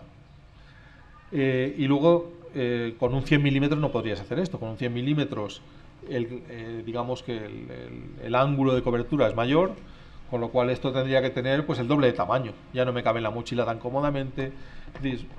Digamos que hemos encontrado un método de trabajo que permite desplazar una razonable cantidad de equipo y obtener unos buenos resultados. La foto de al lado está hecha después, como 1 mes y medio después, y está improvisada. Está hecha sobre el terreno, en un curso en el Delta del Ebro, en un amanecer que sucedió esto. Fue muy curioso porque todo el mundo estaba fotografiando la foto desde el otro lado, es decir, con el sol más o menos plano, pero como ya había hecho la otra y estaba buscando aquel contraluz y aquel equilibrio de luces, pues enseguida pensé, mira, todo lo que peleé con la otra, aquí está puesto. Es ponerse en el otro lado y hacer la foto. Estaba el reflejo del sol en el agua, en el Delta del Ebro, con una neblina. Es decir, que estaba todo puesto. Me acuerdo de la cita esta de Anselados, de en ocasiones llego a un lugar y todo está puesto para hacer la foto. Pues esto fue así. Es mucho más fácil cuando la has preconcebido y la has fabricado y la has trabajado y has tenido que pelear con la luz y con el fondo y con todo. Es mucho más fácil luego encontrarte la puesta, porque ya sabes qué buscas, si quieres destacar más el sujeto con el fondo o aquello que os decía de prolongar más la diagonal, pues todo esto lo tienes en la cabeza. Hasta ahora hemos hablado de diafragmas abiertos para luz natural y para fotos de aspecto natural. Pero a veces hay que diafragmar. ¿Cuándo se diafragma? Bueno, si tengo el sujeto muy cerca del fondo y no es posible poner un fondo artificial, ni es posible desenfocar el fondo porque están muy próximos, pues a lo mejor lo que hay que hacer es diafragmar más y tenerlo todo nítido, como el caso del agrupamiento este de iris, de flores de iris. Pues en tal caso puedo diafragmar, en este caso a F11, y tener todo con un foco razonable. Si encuentro un sujeto que está muy distante del fondo, pues el fondo está a 30 metros y el sujeto está aquí, pues en 30 metros a F11 desde luego no lo voy a enfocar, enfocando a 1 metro que estoy del sujeto. Aquí puedo diafragmar más, tener más profundidad de campo para el sujeto sin tener detalle en el fondo. Por eso vamos buscando muchas veces sujetos que destacan de la vegetación o elementos muy aislados por encima de las cosas, porque hace que sea una posición dominante sobre el resto de sujetos y no te interfieran con el fondo. Puedes tener el fondo muy lejos, nada por en medio y el sujeto muy cerca de ti. En tal caso puedes diafragmar un poco más. O cuando estoy haciendo mucho aumento del sujeto, en el caso de las orugas que habéis visto, que sale un trocito de la oruga, que estoy haciendo la foto aproximadamente a 3 veces el tamaño real, estoy tan cerca del sujeto que el fondo a 5 metros es un abismo de distancia. Estoy tan cerca y ampliando tanto que un F8 no me va a traer detalle en el fondo tampoco. Y ahí sí que quiero que por lo menos toda la parte del gusano que tendrá 2 milímetros de grosor, lo que es la parte que veo nítida, sí que quiero que esté todo nítido. No quiero ver las patas fuera de foco, luego el bulto, digamos, la curvatura de la textura sí que esté a foco y lo demás no. Ahí sí que puedo diafragmar un poco más. No, te quería preguntar, en este caso, que no tienes problema con el fondo, que puedes Acércate diafragmar, nomás, Emma. que puedes diafragmar todo lo que quieras, Sí, ¿cuál es el máximo de diafragma que pondrías? vale. Para macro. Vamos que a todo esperarnos un fuera bien. poquito, Vale. porque está la resolución un poquito más adelante. Sí, pero es buena pregunta, ahora lo vamos a ver con detalle. Este es otro caso en el que, por mucho que quiera, las flores donde está posado el chinche, pues no la voy a poder desenfocar mucho. Entonces puedo optar a diafragmar bastante, de forma que todo el chinche esté más o menos razonablemente a foco y las flores no. O podría haber apostado incluso porque el chinche y las flores estuvieran a foco. Estas son fotos más planas, donde sujeto y fondo están en un solo plano, y aquí pues es imposible dejar la arena fuera de foco y la medusa a foco, como se ve. ¿Qué hago? Bueno, pues elijo una profundidad de campo de seguridad, pues F8. En F8 la arena de los bordes, que está pues unos 10 o 12 centímetros distante de la arena más próxima, va a estar a foco. Entonces un F8, un F11 me permite trabajar a gusto aquí. Esto está hecho a las 12 de la mañana, un día de sol de estos incólume. Esto que dices, mejor me voy, me meto en un chiringuito a la sombra, en Formentera, en pleno agosto. Pues coges la Rebeca o tú mismo haces sombra sobre el sujeto y vas disparando fotos, a veces con el cable disparador, a veces con el temporizador. Es decir, que hemos conseguido luz suave modificando las condiciones de luz natural en este caso. Aquí veis una colección de fotos hechas en esas condiciones. 12 de la mañana con sol, pero hemos hecho sombra sobre el sujeto. Hasta que no se te ocurre que es posible hacer sombra sobre el sujeto, pues no haces estas cosas.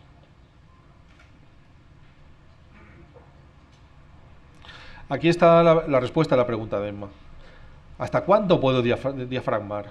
Bueno, diafragmar está muy bien, pero hay que saber que hay una relación intrínseca entre definición y color. La transmitancia, que sería la transmisión del color del objetivo al plano focal, y la acutancia, que sería la resolución que transmite el objetivo al plano focal. Hay una relación que tiene que ver con el diafragma. Cuanto más diafragmo, teóricamente, trabaja solo el centro de la lente, más va trabajando el centro de la lente, que es donde más resolución consigo. Donde la lente es más plana, está más corregida, y ahí tendré una máxima resolución. A cambio de haber perdido color. Porque la transmisión del color la da la superficie de la lente. Cuanto más abro diafragma, que es lo opuesto, más superficie de lente está trabajando y enviando información, y tengo la máxima representación del color en el plano focal.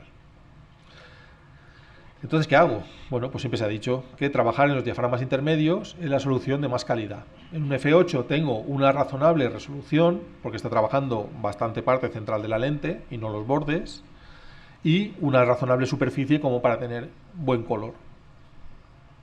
En el caso de la difracción, lo que nos está diciendo es que no es deseable nunca llegar a los límites de los diafragmas. Los diafragmas muy cerrados delimitan un orificio muy pequeño, y por ahí tiene que pasar la luz para formar la imagen en el plano focal. Y cuando la luz se ve forzada a pasar por orificios muy pequeños y con los bordes muy definidos, muy afilados, se rompe, se abre. Y alcanza el plano focal no recta, sino abierta. Y eso provoca una morbidez, una falta de definición y de contraste muy apreciable en la foto. Es decir, la foto aparecerá pues como con un blur, como con un flare, como una neblina que hace que los blancos se metan mórbidamente en los negros. Y veréis que se ha perdido muchísima calidad en la foto. Pues esa rotura no se produce cuando vamos abriendo diafragma. Entonces, a partir de los dos últimos diafragmas posibles en tu focal, es donde no deberíamos llegar, salvo que lo necesitemos. Por ejemplo, en el caso de la foto de un río con el agua moviéndose, necesito pasar de 16 a 32 segundos por el efecto del agua movida, y si lo necesito está por encima de cualquier consideración técnica. La consideración estética, la composición, está por encima de la técnica. Así que teóricamente ganaríamos más resolución, pero por el problema de la difracción tendríamos esa imagen desvaída, con falta de contraste, con falta de calidad. Mucho peor rendimiento colorimétrico, porque estoy trabajando con una superficie de lente muy pequeñita. Así que trabajaré, yo creo que F16 es un límite en macro bastante razonable. Ahí tenéis el rango de macros más utilizados. El mío es el último. Yo he trabajado muchos años con un 100 mm macro, hasta que empecé a preocuparme por la estética de las fotos en macro, y lo vendí y compré el 180 macro. Mi predecesor en la compra del 100 macro tuvo más suerte que yo, porque al año y pico vi que lo vendía. Es decir, él solamente lo usó un año y enseguida vio que la estética debía primar sobre la forma. Aquí tenéis la diferencia de los macros. El que veis a la derecha es un 105 milímetros Canon, que a todos los efectos como un 100 milímetros Canon, como un 100 milímetros de Wacom marca, desde un 90 a un 105 sería el rango de focal corta macro, que me está obligando a trabajar pues a unos 30 centímetros del sujeto en este caso. La distancia es muy cortita para poner luces de contra, por ejemplo. Y este es el otro caso, el de la izquierda, que es un 180 macro, que en Nikon el equivalente es un 200, y en otras marcas, pues como Sony, Olympus, puedo encontrar un 180 que a lo mejor no es macro, pero con un tubo de extensión lo puedo convertir en macro, o con convertidores de focal. Y en este caso ese accesorio blanco que tiene al final, entre la cámara y el objetivo, es un convertidor de focal 1,4 por. O sea, está ampliándome la imagen 1,4 por. De esta forma estoy trabajando, si la distancia mínima de enfoque del 180 son 70 centímetros, a 71 centímetros tengo 1,1, con el 1,4 pues ya podría estar a un metro, haciendo 1,1 a un metro del sujeto. Es muy razonable. Y si pongo un duplicador, podría estar a 2 metros haciendo 1,1 sobre el sujeto. Es muy razonable. Es decir, no hay muchos bichos que a 2 metros sean conscientes de que tú estás allí, sobre todo si te acercas poquito a poco y con cuidado. Para mí es la apuesta. Luego hay otro tipo de lentes que no suelen tener los fabricantes de estas cámaras, que no suele tener Nikon ni Canon, que solo tiene Sigma, de hecho es el único fabricante que los tiene, que están en el rango del 20 y el 35 milímetros macro. Son objetivos muy económicos, son focales fijas y la calidad al ser focal fija es bastante buena. Yo tengo un 24 milímetros macro. No le pidáis enfoque porque tarda en enfocar lo que voy yo al más y más a hacer la compra de la semana. Y no encuentra encima y se va ya al infinito de dónde va este. Es mejor enfocar a mano, aunque lleve esta posibilidad. Además el mecanismo del autoenfoque es eso es lo más horroroso que se ha fabricado. Pero bueno, una vez que nos acostumbramos a trabajar con él, el tipo de fotos que conseguiremos es imposible conseguir con el 180 macro, 105 macro. Este es el tipo de fotos. Entonces, como veis, incluyen mucha porción de ambiente, son fotos mucho más vivas, luminosas, no sé cómo llamarles, abiertas, no se ves que hay mundo detrás del macro, ¿no? El sujeto, que es muy pequeñito, en el caso de este sírfido, pues ocupa un buen tamaño de imagen. La euforbia, la planta que veis a la izquierda de la foto, pues se ve con razonable detalle las hojas y el detalle de la planta. ¿Hay alguna pregunta? Sí, le estaba diciendo a Rubén que cuentes un poco la foto de la derecha, la dinámica de cómo consigues la espera, que el visito vaya, qué pasa si se va y no tienes la foto. Es curioso. Un poco todo eso. Venga, vamos a contar la anécdota de la foto de la derecha. Está hecha en las dunas de los Arenales del Sol, muy cerquita de aquí. Arenales del Sol es término municipal de Elche. Estará pues como a 12 kilómetros de aquí.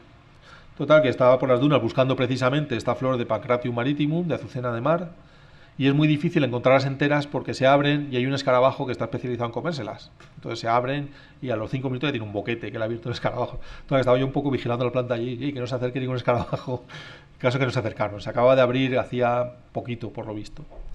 La planta fabrica, como todas las plantas, para atraer a estos libadores, a estos insectos que polinizan, que permiten el intercambio de polen entre las plantas y la fecundación. Lo que hacen es ofrecer algo a cambio, que es el néctar. Entonces estas plantas fabrican dentro una agüita azucarada, que es el néctar, que es lo que viene el bichito realmente a beber. De este ya viene con la lengua afuera, si os fijáis. Tiene la lengüita afuera, viene ya pensando en el botín que se va a pegar. Y entonces en las patitas, en la parte de las patitas, veis que lleva con un bulto amarillito, que es el polen que accidentalmente se le pega ahí cuando va a por su néctar. Es decir, la planta, que es muy lista, dice, voy a fabricar agua dulce para este que viene, y de paso que se lleve el néctar a otra flor y le vaya polinizando. Pues esto sucede más o menos cada 2 horas. Es decir, que el bichito, cuando agota el néctar de la planta, que se lo bebe todo, no deja nada para nadie, la planta tarda unas 2 horas en reponer ese néctar para que vuelva otra vez otro bichito o el mismo y siga polinizando. Pues yo llegué, ya vi que el bichito andaba por allí, digo, no me digas que va a venir aquí a la flor esta y la va a libar. Bueno, total, que me preparé con la cámara, ¡pum! Me cachis, no hice la foto. Por eso sé que duran 2 horas en reponer el néctar.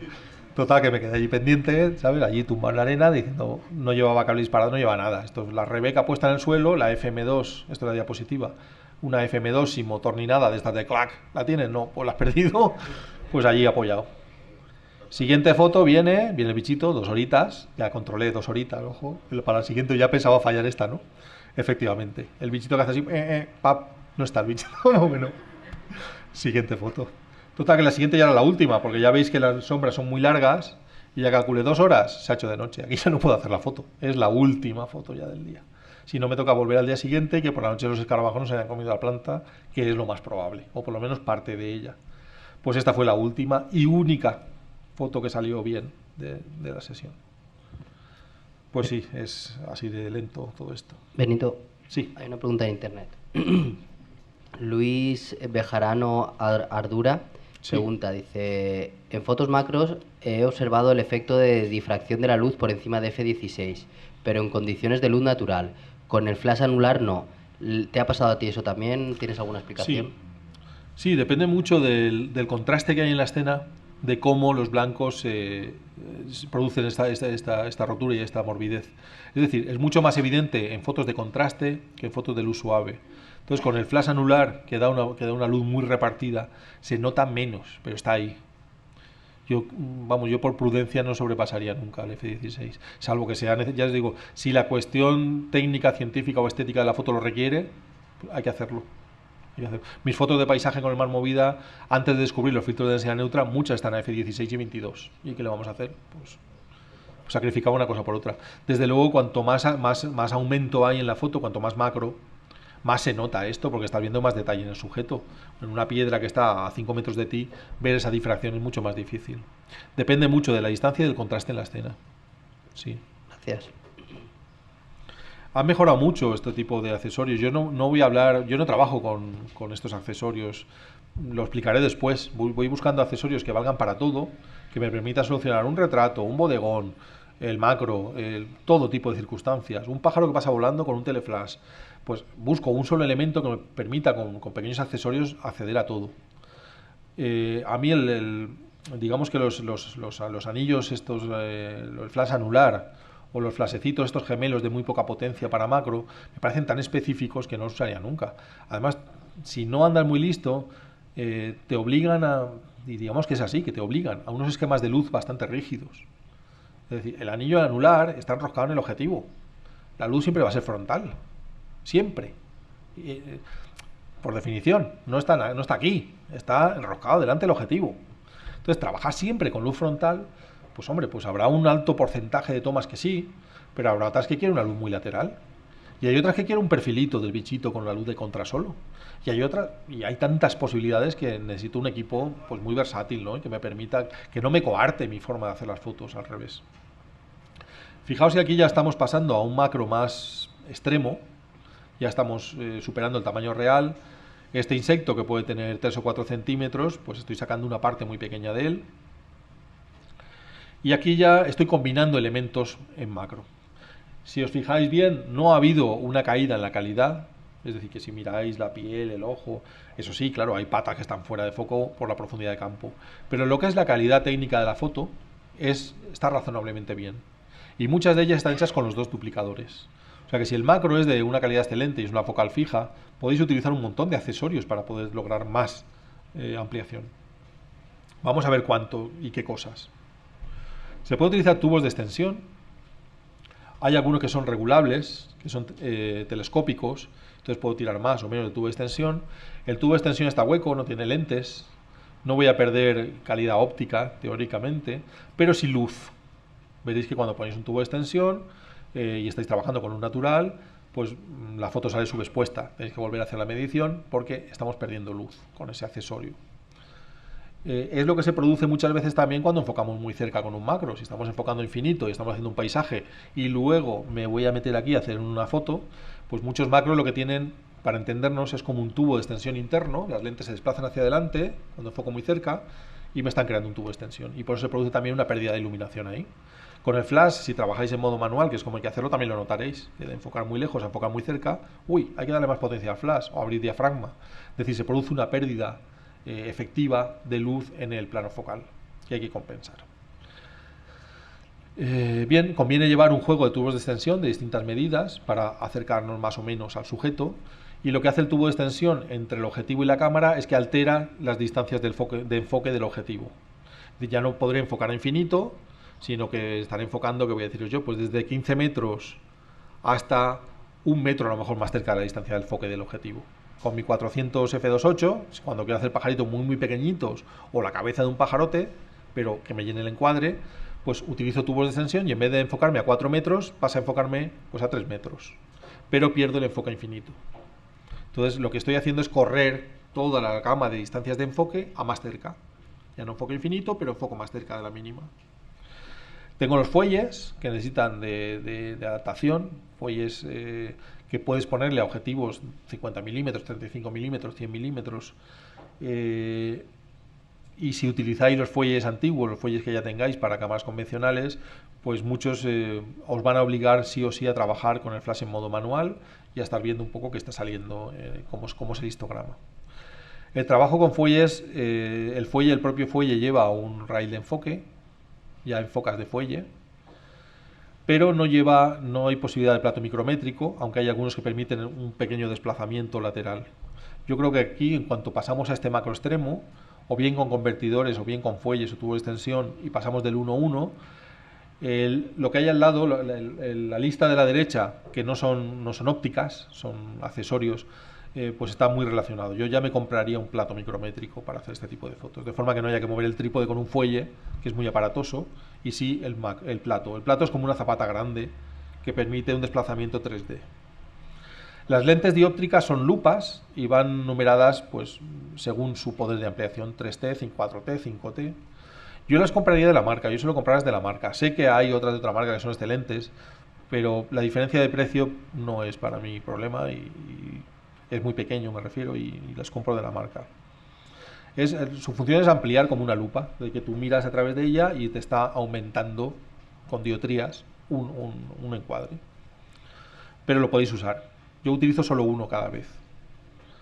Es decir, no combino 3 o 4 lentes dióptricas porque el efecto sobre los bordes se nota muchísimo. Entonces, salvo que busquéis ese efecto estético, si queréis la foto pues con razonable calidad en los bordes, se utiliza una sola. Hay ópticas especiales, macros especiales, que son 5:1 directos, que se pueden utilizar en el campo con ciertas precauciones. No son muy operativos y no son fáciles de utilizar. Están más concebidos para estudio. Pero tengo unos amigos que lo compraron y trabajan en el campo y lo están ahí bastante bien. Obliga mucho al uso del flash, porque si hay una pequeña brisa, solamente el flash va a detener esa escena. Y lo que sí que trabajo muy a gusto con ellos son los convertidores de focal o multiplicadores de focal. Llegar hasta 2:1 o 3:1 simplemente poniéndole 2 cacharritos ahí al macro 180 o al macro 200, para mí es comodísimo, es lo que más utilizo, esto y los tubos de extensión. Luego, aparte, para grandes ampliaciones tengo los anillos inversores para este 24 que os decía antes, ahora lo veréis montado en la cámara, y me permite llegar a 4:1, 4,5, 1, es decir, ampliaciones muy grandes. Luego veréis una mosca hecha con este objetivo. Luego, además, podéis unir lentes. Podéis coger un 200 milímetros y enroscarle invertido un 24 milímetros, por ejemplo. Aquí la ampliación que tendréis es la focal mayor, que es la que va enganchada a la cámara, dividido por la focal menor. 200 entre 24, queda 4. No, 8. 8 aumentos conseguimos. Un 100 con un 50 sería 2 aumentos. Esto se llama stacking lenses. Esto que yo sepa empezó a hacerlo un autor americano que se llamaba John Shaw, y de hecho yo me compré el anillo este rosca y lo utilicé.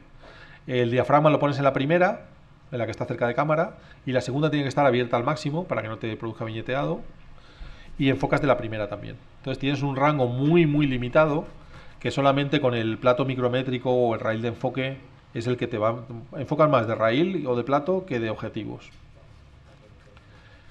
Bueno, luego tenéis estos accesorios ya más de hardware, ¿no? Para estabilidad, como las plataformas para trabajar a ras de suelo, que hay quien se lo ha hecho con una plancha de metal y ahí le ha roscado una cabeza muy corta de trípode y lo puedes trabajar a ras de suelo con mucha estabilidad, una cabeza de bola normalmente. También tenéis los mini trípodes, que suelen tener mucha falta de estabilidad, Pero si consigues poner el mini trípode y anclarlo bien al suelo, o clavarle una piqueta o alguna cosa así, pues puedes levantar el espejo y hacer la foto también. Casi siempre yo improviso y lo que hago es sacar la columna del trípode, aflojarle del todo el movimiento vertical y acacho la cámara con el 180 sobre la propia columna. Y es la columna lo que sujeto y fijo muy bien, y la cámara se me queda pues unos 10 centímetros levantada del suelo. Imprescindible si vais a trabajar con fondos o con esquemas de luz, llevar algún brazo articulado, de estos así que son elásticos, o bien de rótulas, de valvulina, aunque yo prefiero los hidrostáticos. Esto que os decía de Manfrotto, que es un Magic Arm, que lo veréis en la proyección de vídeo, que lo regulas con una rueda y se queda muy precisamente colocado. Y este me gusta mucho. El tema de iluminación, 3-4 flashes es lo que llevo siempre encima, a veces más, hasta 6. Los difusores de muy distinto tamaño y panelables, ya os he dicho que son de tamaño A4, pero con unas pincitas puedo poner 4 juntos y crear una gran ventana de luz. Y luego los filtros de color para flash. Esto es bastante útil. Si tenéis pocos fondos, podéis hacer más azul o más verde o más amarillo el fondo con este filtro de color para el flash. O el sujeto, podéis darle color al sujeto. Como el tipo de fotografía macro se asocia mucho a fotografía científica, es conveniente decirlo. Es decir, he utilizado un flash que aumenta en 4000 Kelvin o en 200 o en 800 o en lo que sea. Más cálido, más frío.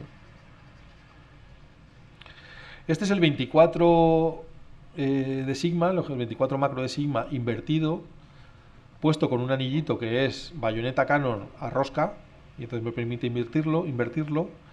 Normalmente aquí hay quien se hace con una tapa posterior de objetivo, se hace un adaptador con unos LEDs para poder enfocar, pero yo lo hago aparte. Yo llevo una linternita con LEDs, entonces puedo enfocar muy bien y ahí lo hago. Esta es una libélula recién amanece en Picos de Europa, bastante fría. Entonces hice la foto general de la libélula posada, pero luego me acerqué con el objetivo. Es muy engorroso de usar, salvo que lleves el plato micrométrico, porque si no ya te digo que tienes que reposicionar el trípode. Y estás trabajando a unos milímetros, entre 1,5 centímetros y unos milímetros del sujeto, con lo cual cualquier golpecito que le des, pues el bicho va a echar a volar y has perdido la foto. Entonces hay que tener mucho cuidado de no molestarles así. Yo recomiendo que esto va junto con el plato micrométrico, es decir, comprar un anillo inversor y un 24 milímetros va con esto. No podéis utilizar un objetivo que no sea manual de los de antes, porque no llevan los diafragmas incorporados. Los objetivos modernos los controla la cámara y tú no tienes un aro físico para mover. O sea que tienes que buscar uno de estos de segunda mano o de tercera mano y regular con el aro. Y entonces abres el diafragma al máximo, enfocas con la luz y luego ya cierras a F8 o F11 y haces la fotografía. Aquí estamos en terreno mucho más serio. Esta es una mosca de las pequeñitas, no es un triceratops. Esto no llega a 1 centímetro de mosca. Aproximadamente 9 milímetros de mosca. Y no sale entera. Es decir, que la ampliación es considerable. Aquí hemos metido, la podríamos haber hecho con la lente invertida, lo que pasa que es mucho más farragoso de utilizar y la distancia para un ser vivo no es tolerable. Una mosca no te puedes poner a 1 centímetro de ella.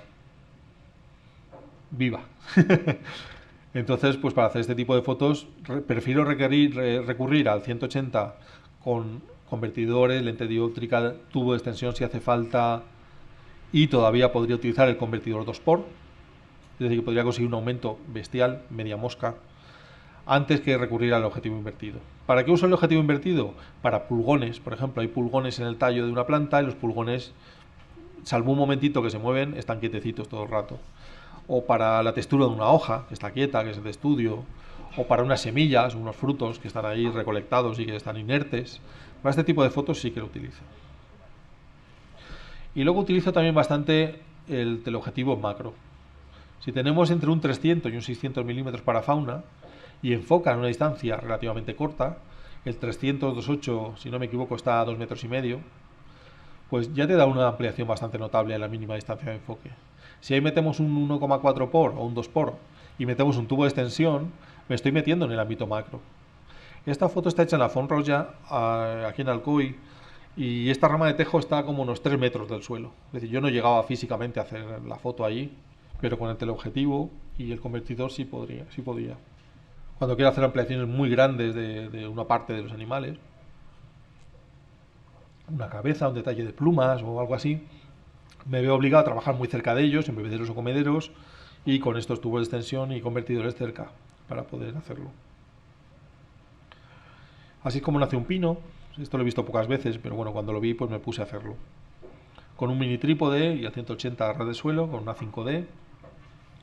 Dura muy poco esta circunstancia, porque casi siempre germinan cuando está lloviendo, y al poquito las acículas hacen presión y saltan esa cápsula que es la cáscara de la semilla, y ya se abren las acículas. Es tamaño real, a la mínima distancia de enfoque, a f5,6, diaframando muy poquito, porque fijaos que las acículas están como en 3D, hay profundidad, y quería un plus de profundidad de campo. En aquel entonces no utilizaba fondos artificiales, tenía que trabajar con lo que había, pero al ser 1:1, pues ya el fondo tendría que estar muy cerca para ver ese detalle. Un cuarto de segundo ISO 100. A un cuarto de segundo con esta ampliación, pues el tema de estabilidad hay que tenerlo muy superado. Es decir, tenéis que tener la máxima precaución posible. Funciona muy bien este tipo de montaje cuando ya tenéis el 180 y un duplicador, más una cámara, pues digamos de gama media. Ahí tenéis 4 o 5 kilos de peso. Los trípodes de paisaje, estos de 3 ejes de rosca, digamos de cadena, cuando lo pones en vertical para hacer estas fotos de un flamenco muerto, tienes que apretar mucho esas muescas para que no se muevan y acabas desgastándolas. Aquí sí que es ideal la rótula hidrostática de Wimberley, aquella de los teleobjetivos que traje con el tele, esta rótula que tiene una zapata muy larga, que te sirve también de raíl de enfoque. Pues es fundamental utilizar esto porque no hace ninguna presión, es hidrostática toda la presión, no desgasta engranajes y te permite ponerlo en posición absolutamente cenital. Así que pensarlo si vais a adquirir este tipo de objetivos. Esto es un hallazgo. Esto entramos al delta del Ebro, a muy mala hora, eso sí. El guarda, pues, habíamos sacado el permiso, teníamos todo en regla, y hablamos con el guarda nos dejó entonces, nos acompañó. Y mi compañero iba diciendo, verás tú, este fotógrafo muy experimentado, tal. Pero claro, eran las 10 de la mañana con un sol de estos de verano. Total, que yo iba allí recogiendo conchitas y dice, pero este no venía a hacer fotos. No sé, se ve que no le gusta la luz. Claro, luego se produjo la transformación. Encontramos un flamenco recién muerto con el miedo en el ojo. Yo le veo el ojo que, no sé, que tiene el susto ese de morirse, ¿no? Y ya cambiamos, ya cambió todo. Ya fue locura. De trae el coche para hacer sombra, tal, ya fueron órdenes cortas y directas. Y ya veo que tu amigo se ha motivado, sí. Estuvimos con 1 hora y media haciendo detalles de plumas, haciendo partes del flamenco. Ya que estaba muerto el pobre, le sacamos el máximo partido. Benito, Sí, preguntas de internet. sí. Francisco Javier Goodman Lorite pregunta que a qué distancia has hecho la foto de la mosca. Y Sí. Estaría aproximadamente a 40 centímetros. que el 180 con el dupli. Sí, con el dupli y un 3T, que es como una lupa. Es decir, que a la misma distancia ya te amplía. No hace falta acercarse más. De 50 centímetros, podemos decir. Sí. Vale. Y 40 Pepe Martínez Esparcia pregunta que cuando hablas de fondos artificiales, ¿qué es lo que tú utilizas? ¿Papeles impresos o es alguna otra cosa? Son fotos impresas en papel, en A4. Lo imprimo en una impresora en casa. El papel es brillante, pero porque tengo ese papel. Mejor si es mate. Digo que me da igual porque el papel es brillante y solamente si iluminas de frente se va a ver que es brillante. Cuando lo iluminas con 15 o 20 grados de inclinación del flash, nunca va a brillar hacia la cámara. Entonces yo utilizo papel brillante porque es el que tengo, pero cualquier papel te va bien para esto. Sí. Gracias. Son fotos, fotos que escaneo, fotos digitales o fotos que hago desenfocadas y digo, mira que bien vale esto para fondo, y la desenfoco y la hago. Digamos que aquí, claro, no hay fondo porque el propio sujeto hace de fondo, con lo cual es necesario diafragmar un poco más. Esto está hecho F11, porque ya veis que hay relieves en el cuerpo de flamenco, entre las plumas y la piel, y todo esto debe aparecer con suficiente nitidez, entonces hay que diafragmar un poquito más, y no se trata de desenfocar el fondo ni nada parecido, es plano, o bastante plano. Hay una solución que a casi nadie se le ocurre cuando está trabajando sujetos muy claros en un día con sol y con el fondo muy claro, y son plantas que reflejan muchísima luz y que salen sobreexpuestas porque sí. Esta planta, que es moradita, cuando le da pleno sol, parece blanca sobreexpuesta. Bueno, pues estamos trabajando en estas circunstancias tan cómodas, en encuadres tan cerrados, que pensar en alterar las condiciones del ambiente es lo primero que se nos ocurre. Entonces vamos a hacer sombra sobre el sujeto, más o menos, Dejamos pasar más o menos luz, alejando o acercando el difusor. Cuanto más lo acercas, más luz entra por los laterales y menos dura es la sombra, y la vas modificando tú.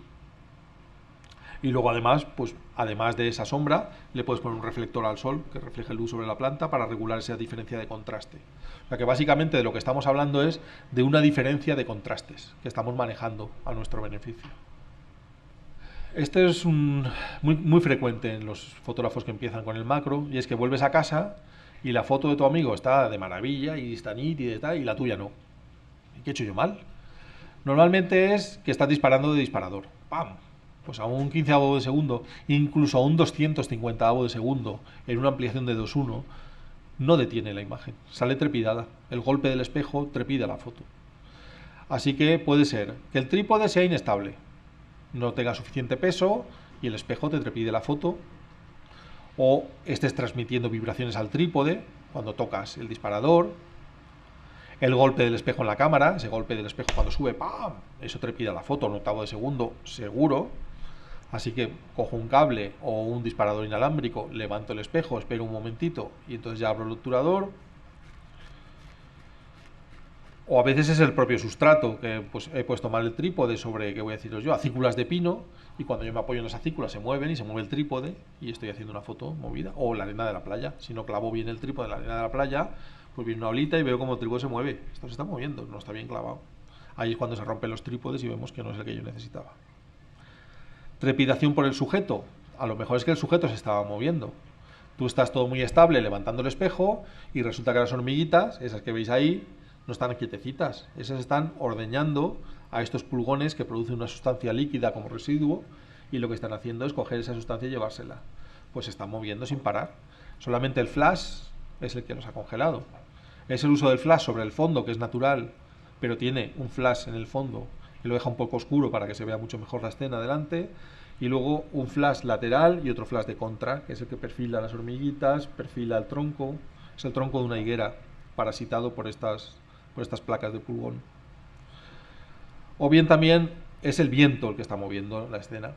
Entonces, ya os digo, solamente el flash es el que puede detener esas situaciones, y claro, utilizaremos todo lo que tengamos a nuestro recurso. Si es una planta pequeñita, pues la pinza suele ir muy bien, o apoyarle un par de palitos secos para reducir, digamos, la distancia del tallo al suelo y poder sujetarlo un poquito y que no vibre tanto.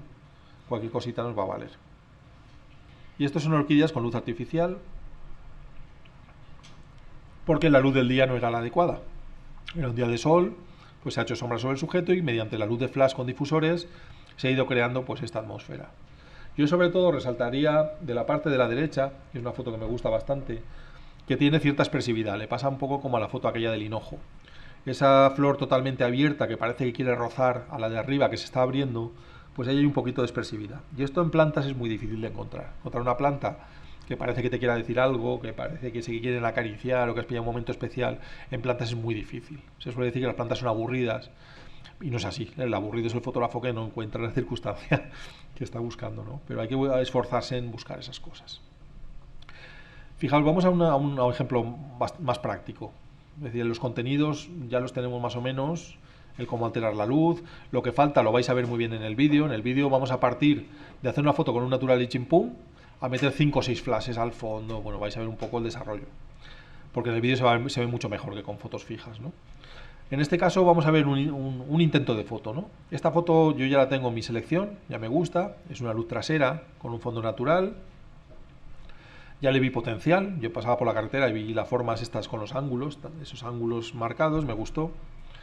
Veo que deja mucho espacio vacío, eso sí, hay una zona de espacio que, bueno, puede ser rellenado. En el caso de una portada de revista podría funcionar muy bien colocar ahí un titular y un sumario.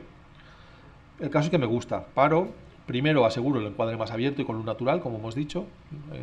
Si cambian las condiciones, la foto ya la tengo. Una foto primera, diafragma abierto, paralelismo entre los planos de la planta, foto asegurada. Y lo del encuadre más abierto lo veremos en composición, pero ya lo hemos adelantado en fotografía de paisaje. Cuanto más abierto es el encuadre, más valioso es. Más entra en escena y más difícil es posicionar todo en su sitio. Entonces casi siempre aseguro primero el encuadre más abierto. Y luego hago la foto, vale, ya la tengo hecha. Ahora me empiezo a preguntar, ¿cómo puedo yo hacer variaciones sobre este encuadre? ¿Puedo modificar la luz? Puedo modificar el fondo, me vale todo como está. Esta es una de las 20 o 25 fotos que hice de esta planta. Esta es la que más me gustó. Pues sí, mira, parece que aquí podría haber un centro de interés. Vamos a ampliar ese centro de interés en una segunda foto. Como era un tallo verde sobre fondo verde, con un verde amarillento sobre fondo verde amarillento, vamos a resaltarlo un poquito más y vamos a buscar un color derivado de la flor. Vamos a hacerlo más frío, un verde más frío. Pongo un fondo verde frío o pongo un fondo verde cálido y le meto una capucha fría al flash, para el efecto es lo mismo. Y me acerco y busco otra escala del sujeto. Hago sombras sobre el sujeto y el fondo, de forma que esa luz de contra, que antes perfilaba mucho y era muy dura, ahora es suave, sigue siendo de contra, como veis, donde se filtra la luz, pero es muy suave, la diferencia tonal es menos contrastada, y hago otra foto aislando más el centro de interés. De nuevo tengo la foto y analizo si se puede mejorar, sacar de aquí otra escala, otra composición. Bueno, pues parece que hay una parte ahí donde hay sutileza, eliminaría el ángulo agudo de la flor. Vamos a meternos al tercer intento. El fondo lo voy a mantener porque me ha funcionado bien para mi gusto. Sigo manteniendo esa diagonal y encuadro esa parte más pequeña. Aquí ya he tenido que poner el 1,4 porque el tamaño ya no me daba. Pongo el 1,4 por y ya pues trabajo esta parte en la cual yo he visto pues una metáfora visual, veo delicadeza, sutileza ahí. He desestimado esa amenaza visual que es el ángulo, como os decía. Y de nuevo vuelvo a analizar si puedo mejorar el mensaje de alguna manera, pues con la luz, con el fondo. Lo difícil en macrofotografía, os daréis cuenta que no es que la foto salga nítida y salga bonita de luz. Esto ya se supone que si habéis atendido las cualidades de la luz, eso va a estar asegurado y podéis repetir y podéis verlo. Aquí lo difícil es encontrar un sujeto que valga la pena. Es decir, dentro de un prado de miles y millones de flores, ¿por qué te has parado en esta flor? Entonces tiene que haber algo ahí, una expresividad, tiene que haber algo en la forma, en el color, algo que os diga que esa es la foto. Porque si no vais a tener la sensación de que hay millones de oportunidades esperándonos en ese prado. Entonces tiene que haber una razón profunda para pararse ahí y dedicarle tiempo. Sobre todo si las condiciones de luz son efímeras. Si estáis trabajando con el 24 milímetros y el sol está cayendo y el cielo se pone rojo y tienes el tiempo limitado, como hayas equivocado el sujeto y el sujeto no sea fuerte y al lado haya, que voy a decirte yo, pues 2 libélulas copulando y tú estás allí con una florecita medio mustia, pues el resultado no va a ser bueno. O sea, a veces lo difícil es determinar dónde me paro a gastar media hora como mínimo que me va a costar hacer cada foto. Primera foto, que es luz natural, fondo natural. Está hecha en las proximidades de Alcoy, buscando orquídeas, pero salió esta flor que es muy bonita, un onobrichis, y hicimos la foto. La siguiente, que está hecha de noche, es otra vez el Anemoptera bipennis, que de día no se dejan, pero de noche encontramos estos dos individuos en la flor está tan bonita del tomillo. Encontramos como unos 22 ejemplares de noche con linterna y trabajamos uno de ellos. Fijaos también que la escena es tan pequeña, esto es una arribazón de un tipo de medusas, estamos ya terminando un poco la exposición. Y bueno, pues estoy haciendo la foto, como os diría yo, con el 17-40 en 40 milímetros, en cenital, girando la cámara, porque al no haber eje horizontal, yo puedo girar la cámara buscando la composición, y esta es una de las que mejor salió. Es decir, que luego, revisando, esta es una de las que mejor ha salido.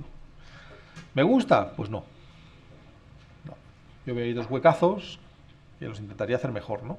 Esta sería la foto, y entonces pienso, me voy a traer dos conchitas de estas más grandecitas, y la voy a poner ahí estratégicamente para crear un triángulo y que queden un poquito mejor. Esto en un esquema tan pequeñito, en una escena tan minúscula, la más pequeñita de las conchitas estas será pues como el borrador de este lápiz, y la más grande, un poco más grande que una uña. Entonces la escena es tan pequeñita que alterarla cuesta poco, eso sí, hay que decirlo. Propuesta, pop, de aquí a aquí. He puesto estas dos conchitas sin mover el trípode, sin mover nada, pop, las pongo ahí y ya veis la diferencia. Así que no os quitéis de la cabeza eso de poder alterar o influenciar las condiciones de luz del ambiente. Luz natural, fondo natural, 180 macro con el 1,4. Casi siempre por defecto, cuando voy a fotografiar sujetos vivos a la naturaleza, aunque sea temprano y sé que no se van a mover o lo que sea, yo pongo el 1,4 y el 180.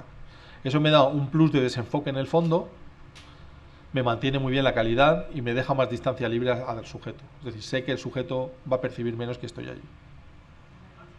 Es una mariposa grande, ¿eh? Es decir, que puedes estar perfectamente a 1,20 m haciendo la foto. Con el convertidor un poquito más incluso.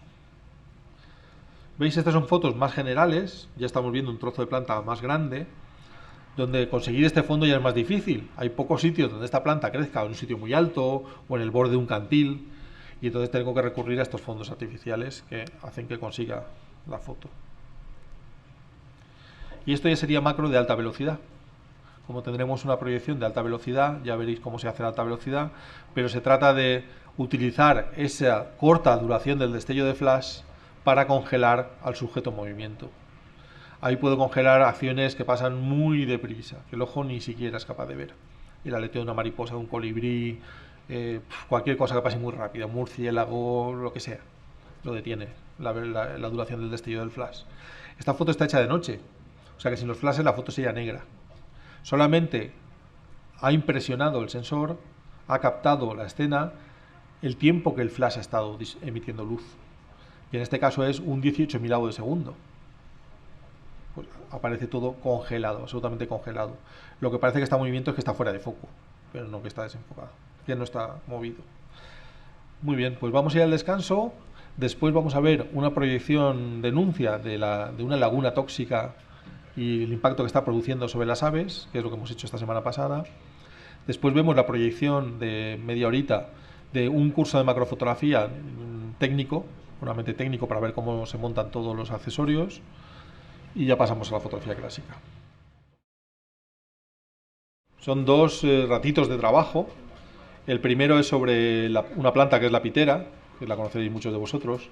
Pues es unos 10 minutos de trabajo sobre distintos esquemas de las agujas de la pitera.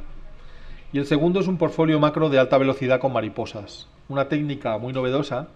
No hay muchos equipos en el mundo ahora mismo que puedan hacer eso, porque las cámaras digitales tienen muchísimo más retardo que las cámaras clásicas.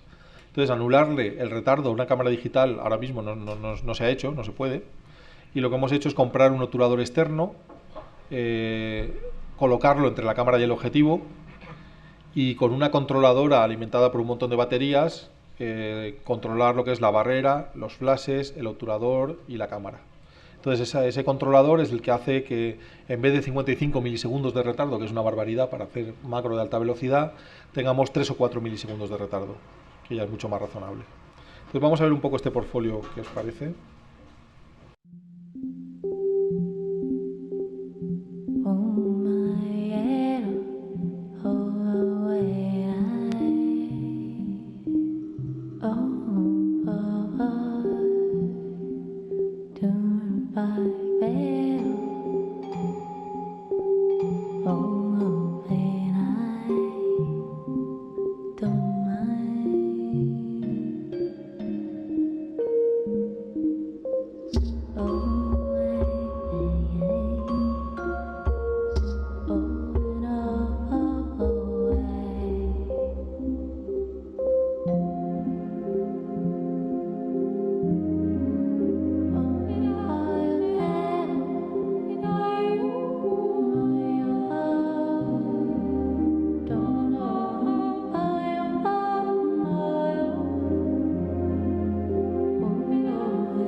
Bueno, la foto de las piteras sí que sería posible hacerlas con un 100 milímetros macro, porque ya habéis visto que no hay fondo.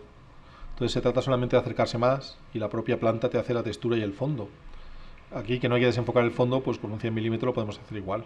Con un 50 quizá peor, porque haríamos incluso sombra. Si tenemos el sol un poco trasero, ahí estaríamos haciendo sombra en la planta al acercarnos tanto en algunas fotos. Pero con un 100 se podría hacer perfectamente.